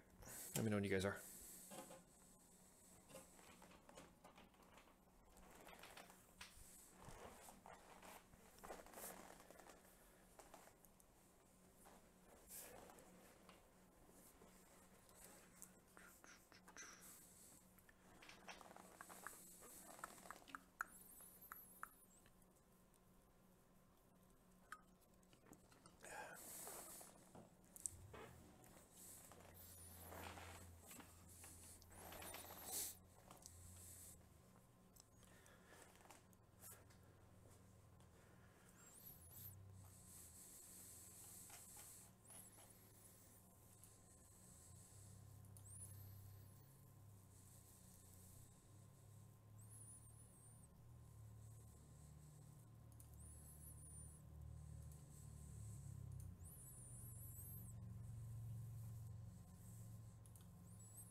Yep.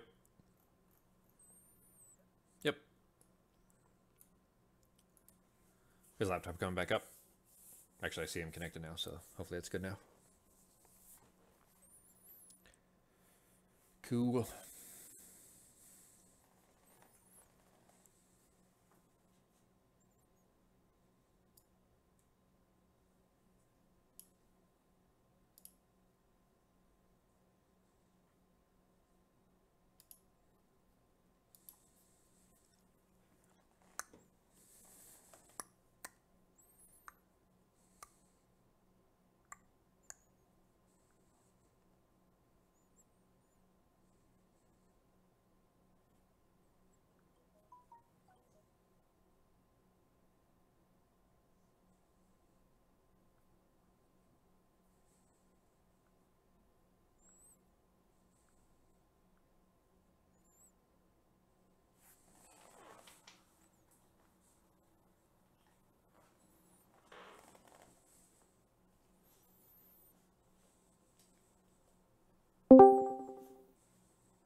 Yo.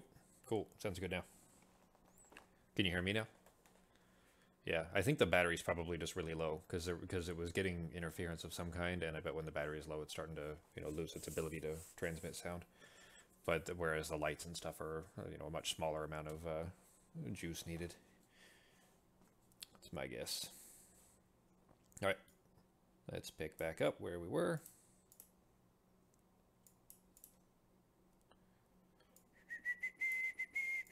All right, so where we left off. Whose turn was it? Where were we in the tracker? Navara just went. Kiedis' turn. Yeah, Kiedis' turn. Oh.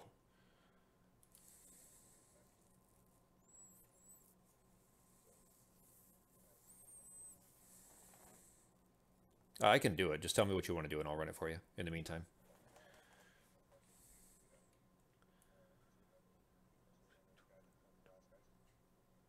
Yep, it will take you. It'd take you 35 to run up there and then basically push Carrie out of the way and jump in front of her.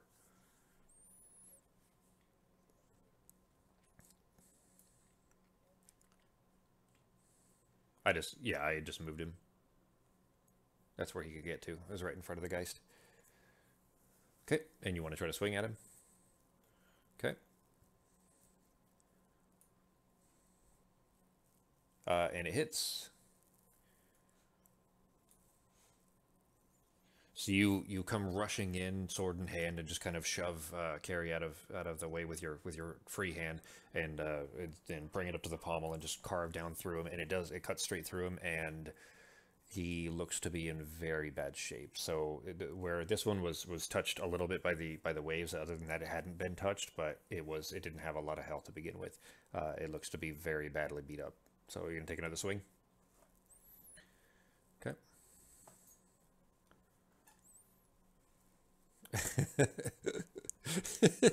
Okay.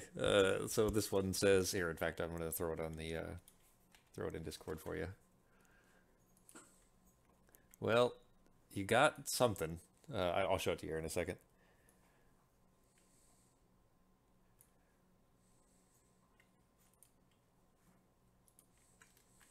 All right, I'm gonna drop it in Discord. There you go. So, I don't know how narratively this fits in, but you actually got a natural 20, and it was close to dead anyway, so I can't see you rolling less than what its amount of health was. But the stupid effect, and we're not going to do this, but the stupid effect is you gain half of your wound HPs back. I mean, there's no narrative sense for that, but we'll put them back on there for you. But basically, you know, we'll just narratively we'll just say you you know, felt reinvigorated by taking this thing down after your earlier malaise. But you swing through it. Go ahead and well, never mind. You're not in there yet. Let me roll your damage. It'll crit. Yep, it critted. Which is exactly, actually, you rolled really shitty. You rolled a 1 and a 2, but he had 3 left. So that plus your 6 from your modifier was enough to kill it. So glad we took that nice long break to come back for 30 seconds of combat. But so that one's toast. So all of them dead now. The last of the creatures finally down. You see soot-stained and despondent face of Sister Grail step out of the nearby building. She was. Do you remember who Sister Grail was?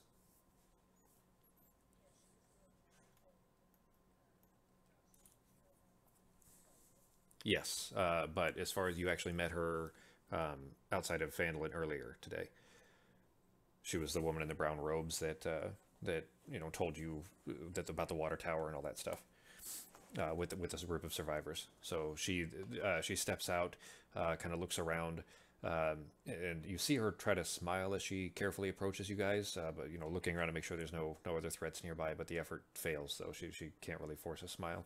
After a long awkward pause. You see her eyes are welling up with heavy tears. She offers a quiet thank you. We wouldn't have made it without your help. Her mouth tightens again in that failed smile. She doesn't really wait for a response, just kind of wringing her hands together in turns and like looking around, looking for injured people and so on. She begins to kind of mill off. She doesn't look like she's fully there. Like maybe this has been a pretty traumatic experience, of course. You do see 2 of the surviving men peek their heads out of the building that she had gone into, or come out of rather, take a brief look around, then they step out onto the road towards the carts to begin clearing the rubble. One of them starts moving the empty now cart over to the holes in the wall, or to the first hole anyway, to try to maybe put the cart in front of it. Half a minute later, a small older man, a halfling that actually bears some resemblance to the boy that you saved when you first arrived outside of Phandalin. He approaches you guys solemnly. He says, "Friends, we don't have much to offer your help, or for your help, I'm afraid." And he kind of holds his hands up, and they're both just covered in soot and dirt.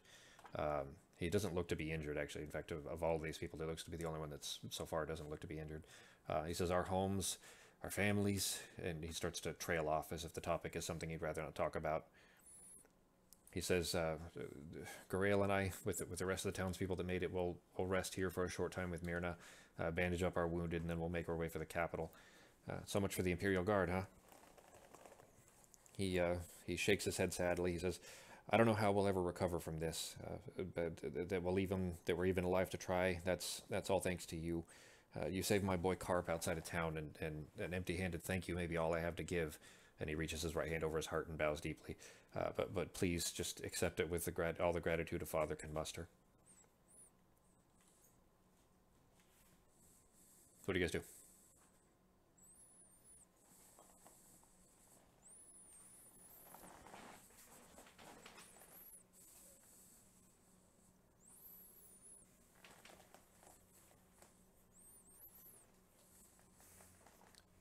Do what? Get the cloak what? Meaning head back to the college? Okay. Um, yeah, Carrie kind of, what's that?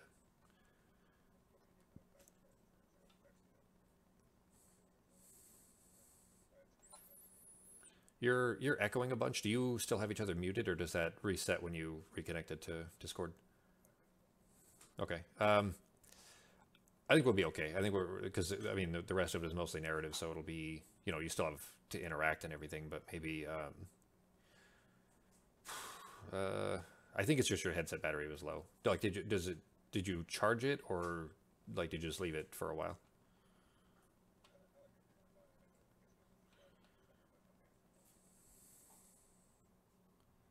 You're still lagging though, G. Like I can you're echoing strangely. Um,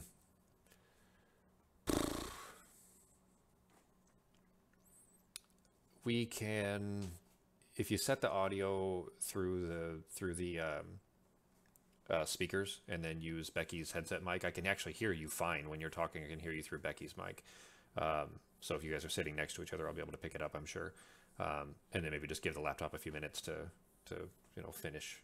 I still think the headset is just needs to be charged. So I'd say turn the headset off, disconnect your audio from just hang up on the voice chat in Discord, and then if you can, just sit close to Becky, and then we'll proceed that way until the headset has enough time to charge, and then we can finish the last part of the session where you're picking out your skills and stuff, your level.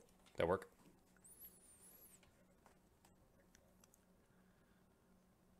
I still can't. Yeah.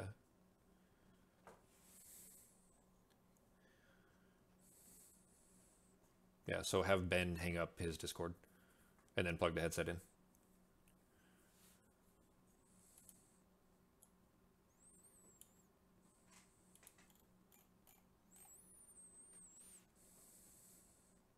Yeah.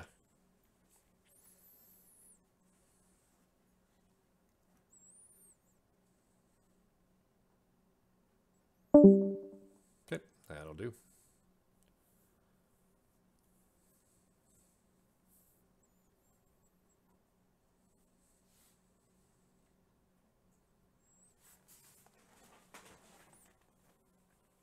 Do you revert forms then now that you're still a panther standing on the one side of the wall? Okay. So you turn into a panther, jump over a wall, and then just turn back.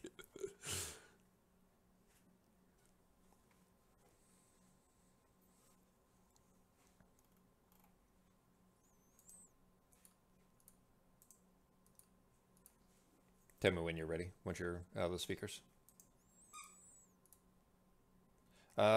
I'm hearing myself, actually. I didn't think about that coming through the speakers, but I think it's fine. It's not bad enough that it'll be a problem, I don't think. Shit, I had Carrie in there twice. Whoops. I wonder if she got twice the number of turns. I had Carrie in the combat tracker twice, so she was going twice every turn. Or every round, rather. You guys didn't notice that?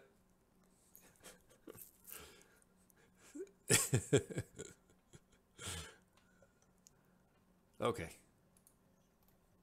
Yeah, I didn't notice it. She was. Yep. All right. Let me know when you guys are ready.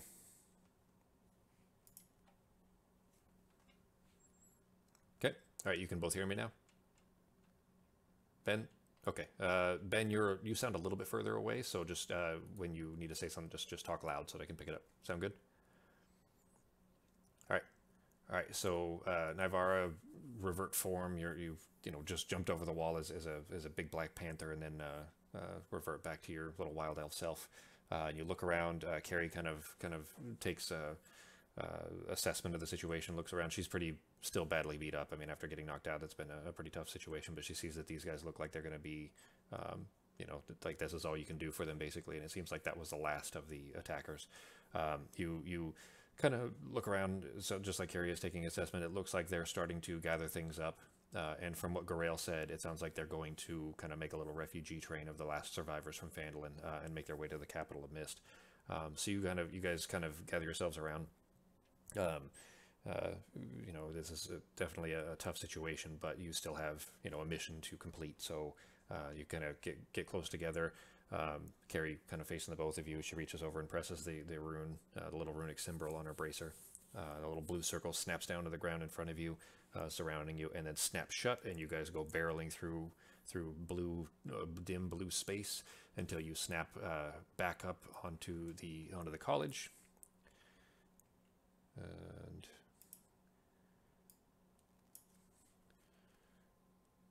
let me change that. There we go. You guys reappear with a flash of dim blue light in the teleportation chamber. Rodolphe stands in front of you, still in his bottle of ketchup costume for Hallows Eve, which was only this morning. It seems like an eternity ago, but it was only this morning that you guys were out there just playing carnival games for the Hallows Eve. He gives you a surprised look, taking in your various wounds and burns.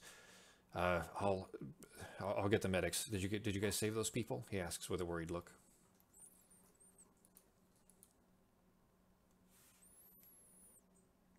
Yeah, I think one definitely died, like, while you guys were there, but a ton died, you know, from the explosions and all that stuff. But you guys were, you know, the ones that you were able to save, you saved almost all of them, I think. But Carrie, her head hung low in despondency, leads you back through. She doesn't respond to Rodolphe. She just walks right past him, and you know, head kind of down, barely looking ahead of herself.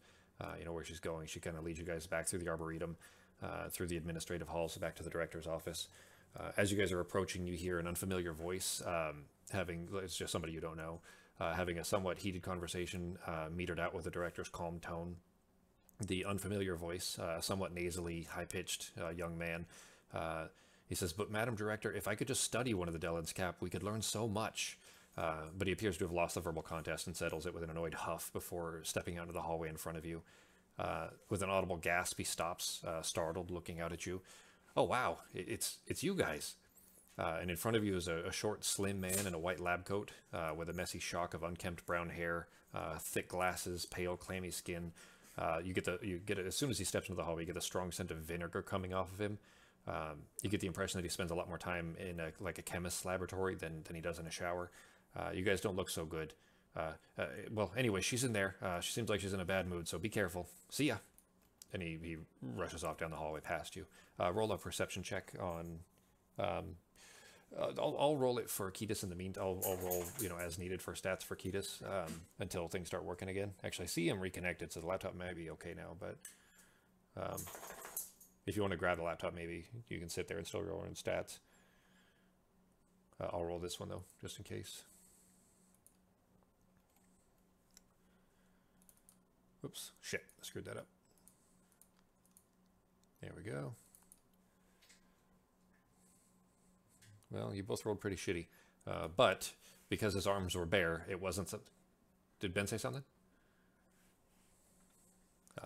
But because his arms were bare, it would be hard not to notice this. You both look over and kind of look at each other and note, you know, making a kind of pointing down at your arm, both of you, and Carrie, you know, does as well, but she's not really paying attention to you guys. But you kind of look down at your bracer arm and, you know, without speaking any words, reflect to each other that he was not wearing a bracer.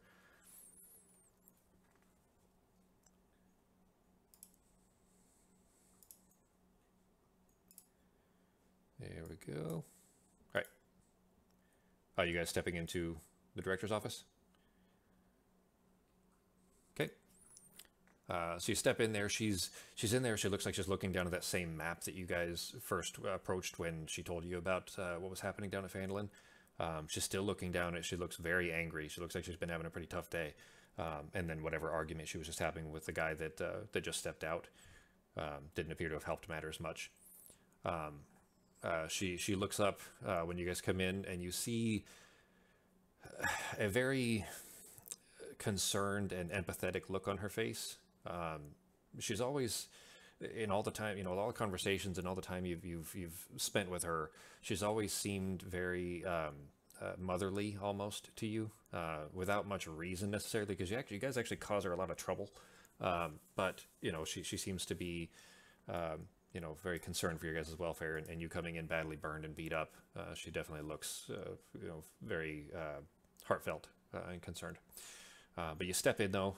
She says, "Did you save the people?"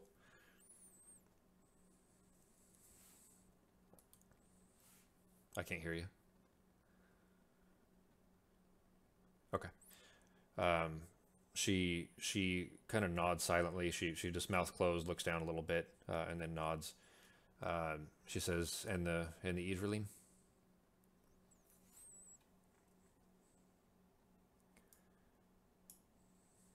She says, "No, no, no, leave it in." And she kind of holds a hand up. She looks over to the open archway that leads into her. This is the kind of receiving room, and her actual office is the next room over. She looks over towards the open archway there. There's no door, and she says, Drew, can you come in here, please?" And you see the familiar now. You've seen him, a handful of times around the place too. He doesn't seem very talkative, but you've met this guy a few times, and every time you turn these in, she always has him bring the little cart. So you see a small bald man peek his head out from the room. He sees you guys standing there, gives you kind of a very tepid, careful smile, like he's, cautious about smiling around the director when she's this mad. But he then steps into the room, pushing this cart in front of him with a little sack. Little leather sack sitting on top of the cart. The little plain steel cart that you've seen in the past where that arcane cage kind of snaps up around whatever the Idrilim are. He wheels it over to you, and he takes the little sack and hands it over to you. You feel it jingle a little bit. It feels like there's 3 coins inside, but one of which is probably for Carrie. But they feel like the right kind of weight and everything. You get these are probably those coins that you get for the Artificer, the blue ones that are hexagonal. But the cart's there. He doesn't say anything. He just kind of stands there almost idly, like he doesn't really know what to do, like he feels awkward in the situation. You've done this twice in the past, but this is the point basically where you go ahead and take it out and put it on the cart rather than just holding it.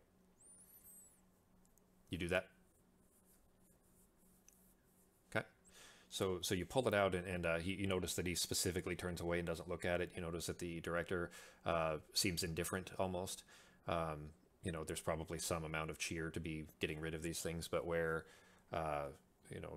Drew specifically doesn't want to look at it. You get the impression that this is something he always this is something he's getting used to now, the third time that you guys have returned in a very short period of time, couple weeks.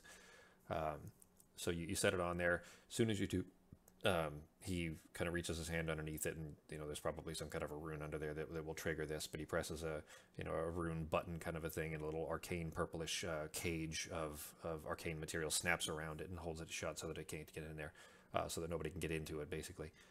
And he turns and kind of silently, without a word, starts to wheel the cart out of the room and back into the little side room where he came from. The director looks up towards you. She says, "Well, who had it? What happened?"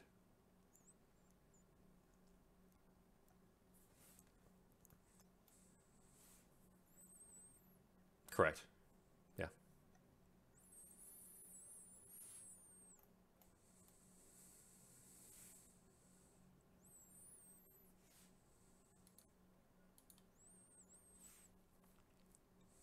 She kind of nods. She doesn't say anything. She looks back down again.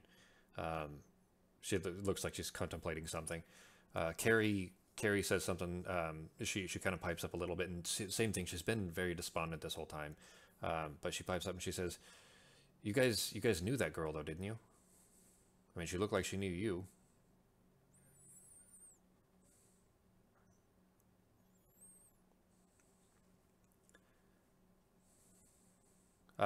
When you say that, when you say once, when she gave me that token, the director's eyes snap back up, and for just the very briefest moment, she, this is very, very brief. You just barely catch this. As her eyes snap up to look at you, jaw drops and her eyes widen in surprise, but she immediately catches herself, and kind of slacks her features to look normal again. She's kind of silent for a moment. Um, she says, "This girl, tell me about her."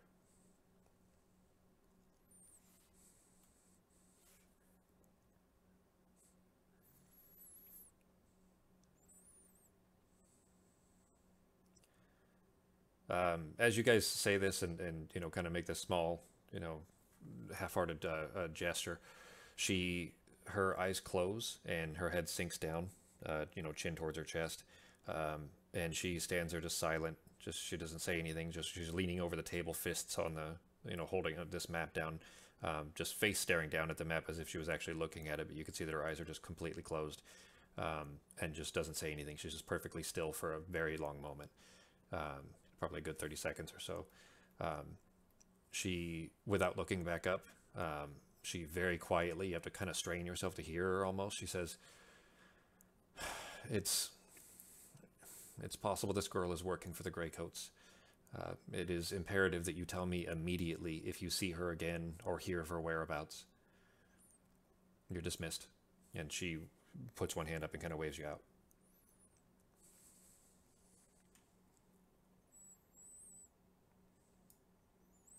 So you've now been kicked out of the, she doesn't mean it in an aggressive way, but definitely seemed very concerned and perturbed by the knowledge of you meeting this girl. But sends you out, and you are now, outside of the administrative offices, leading out to the Arboretum, basically, in the college, and you've gotten a coin to upgrade your bracers with at the Artificers at the Fantasy Costco. And what do you guys want to do? It's pretty late in the day, too. I mean, you got nighttime coming up soon.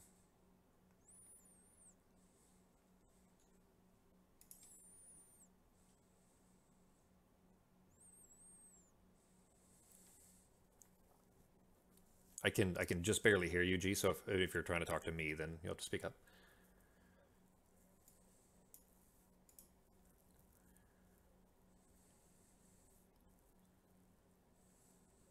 Well, remember, you guys just met her, a few hours earlier up here, right around the corner from where you're standing right now in the college. She doesn't look to be as shackled to time and space as you guys are. That's the impression you've gotten for sure.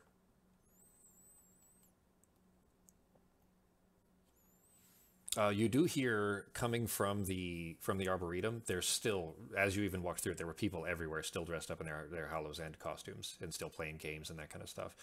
So coming from that way down the hallways out into the Arboretum, you hear cheers and what sounds like a gathering of a crowd. And you hear somebody just kind of banging on something, like trying to get people's attention to get everybody to calm. And then you hear somebody, and you don't recognize the voice, but somebody shouting over the crowd, "Okay, everybody, it's time to announce the winners." And they're, the people are cheering and kind of gathering around. And you're hearing that coming from the hallway. You have to go through that way anyway to get out, but that's where the noise is coming from.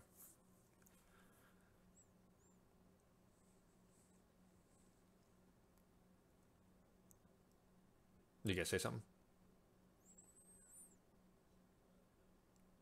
Okay. All right, so you guys make your way down the hallway, back around the corner, out into the Arboretum. I'll get you guys a map of the college at some point, the Collegium Statera. But you step out into the Arboretum there. Where you're approaching is actually at the back of the crowd anyway, so you can actually see the front. And there's just a guy you don't recognize, just somebody who probably works, either in HR or an accounting or an administrative office or something. Doesn't look to be a scientist, doesn't look to be, certainly not a courser or hunter or any of the field agents, but does have a bracer on him, though. But he's standing up in front of everybody, and up there you do see who are, by context clues, apparently the winners. You see Rodalt up there, dressed as Ketchup, and the announcer, the guy that you don't recognize, calls out, "Well, first, I don't know, I'm not sure if are they still in the field?" He says, "Well, I mean, just to move on with it, I guess the third place was Ketis, one of our newest members here, third place with 15 tokens, with the prizes for that." He says, and the prize of 100 gold, not so bad. He didn't dress up today," and you hear the crowd go, "Boo!" And and he says, "But they have come back with 2 Idrilim already, which is a pretty impressive feat considering the rest of us have come up with 0. And then the crowd cheers and roars again, just quickly over the booing for you guys not dressing up in Halloween costumes. And then he walks up to Rodalt, who is standing up there dressed in his bottle of ketchup costume, and he says, "And our second winner is here, Rodalt, in his fancy ketchup costume. None of us can afford it, but it's nice ketchup." And he says, with a prize of 250 gold, and he hands him a big sack. And he says, And our esteemed first place winner with a total of 32 tokens is Gabby. And you look up, and it is the old, very small woman dressed as Judge Lance Ito is the winner with first place and a total of 500 gold. And the crowd starts cheering and going on over. You know, everybody's kind of enjoying the end of the festivities and kind of finishing their cheers. It is, like I said, late in the day. But that appears to be over. Everybody's kind of just milling around and finishing up their stuff. The booths are starting to pack up, that kind of thing. All right, so what are you guys doing?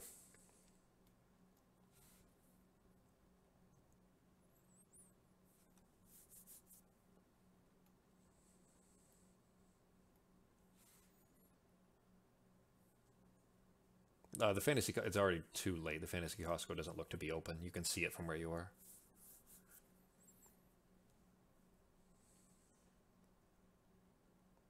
So you're going to go back to your bunks? Is that what you guys are doing? You guys are going back to your bunks? Okay. All right, so you guys head back. Anything you need to do before time to rest?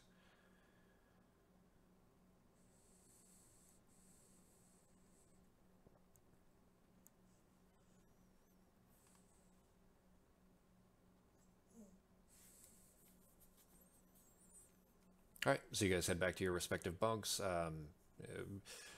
Side note, usually just this, specifically Navarra, you have noticed that you just feel comforted anytime that big tome, that massive, strange tome that's you know, bound in a leather that's made of fruit somehow, and whose pages can, you know, just contain countless animals and creatures that you're, you know, never even heard of or even familiar with. But you always feel comfortable when that thing is nearby. It's something that you've come to.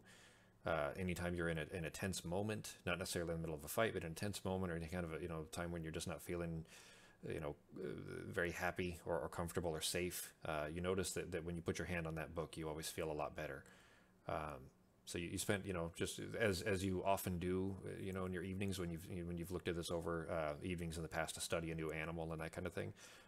Flipping through the pages, actually, you come through it and you know, come to near the end where some blank pages still are. And you notice that there is a new entry in there that had not been there. You are just dead certain that this was not there yesterday. But you get to this page and you look it over, and there is this diagram of this, what looks like a puddle almost. I mean, it doesn't look like it has much form to it, but there's this long description that is in, you know, an old Elven script, you know, something you're familiar with, of course, just not, it's not written in a dialect that is commonly used. But this long description about how these creatures made of lava can, you know, interact with the world and where they come from and how to you know, work with them and how to deal with them and what, you know, what their purposes is on the plane that they actually come from. But there's all this detailed information about this lava elemental in there.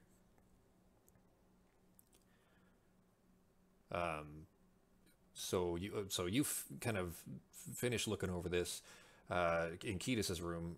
Ketis, you're getting ready to go rest, and you just have just some serious trepidation basically about even laying your head on the pillow, because the last time you went to sleep, it didn't end so well. You ended up, you know, having to be rescued by Navarra.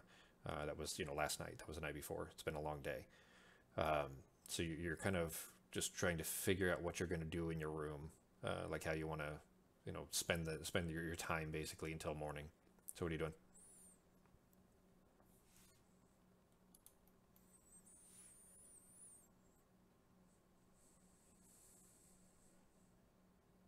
Okay, sure.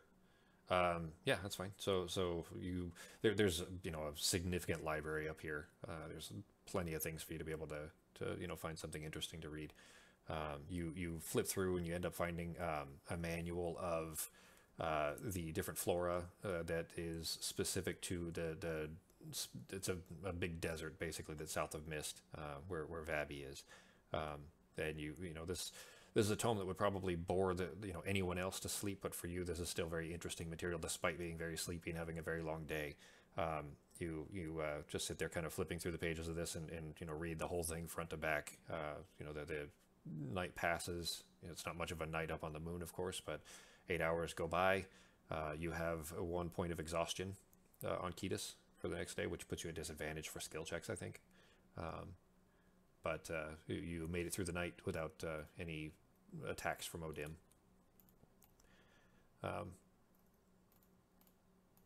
So morning comes, you can hear the rest of the college starting to kind of gather and you know, go to work and that kind of stuff, whatever their normal daily tasks are. And as you're doing this, as you're sitting there kind of waiting for time enough to pass for you to be able to kind of get up and start the day, just, you know, exhausted, you hear the sound of air, like a vacuum bursting from the hallway, from between your two doors, or the three doors actually, because the third door where Robbie's bunk is still closed off. What do you do?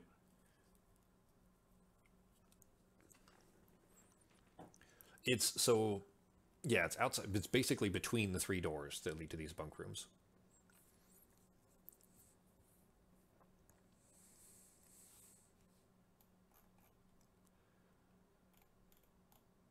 There it is. All right, so you pop the door open and look out, and standing in the space between the doors. Nivar, did you open the door to look too? Okay. So you pop the door open and look, and standing there is the oddly garbed woman. She says, "Good morning, jerks. I meant to bring you guys mimosas, but I forgot. But on the way, though, I did, however, just remember, I know your names, but you assholes never even asked me for mine. How inconsiderate can you be? I mean, it's not a great way to start a friendship."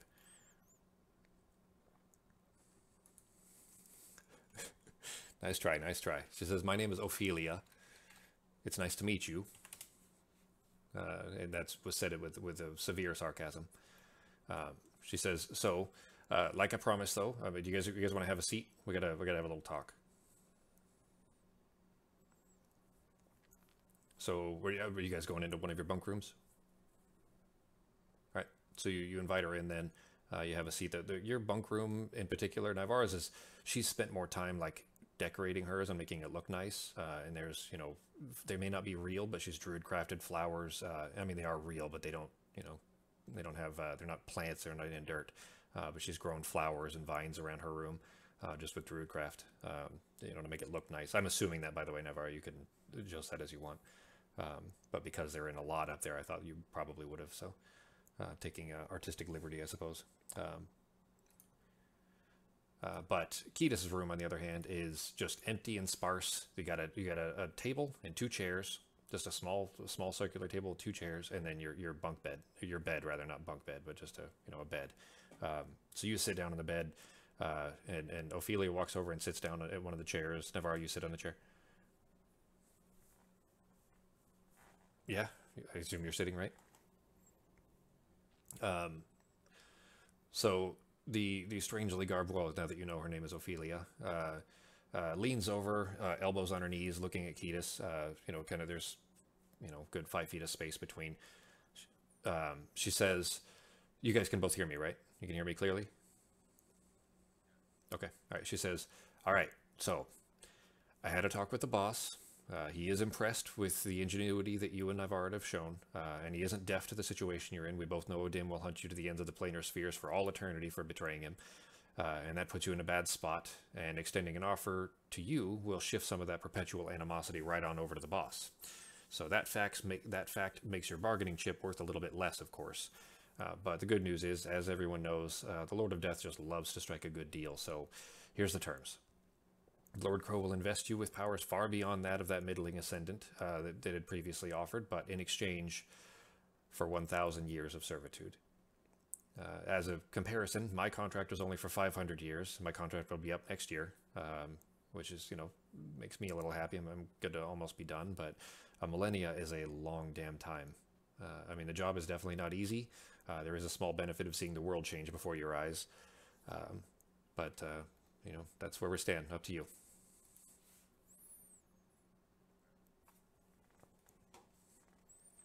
Yeah, that's kind of how I thought of it too. So, but with a big, genuine smile across her features, she says, "Well, then I guess we'll be working together, huh? That ought to be fun." And we will go ahead and end the narrative portion of tonight's session there. We'll take care of the level ups and the respec. I'll explain how that respec is going to work for you, since you're essentially changing patrons from a fiend to the god of death, essentially. 1,000.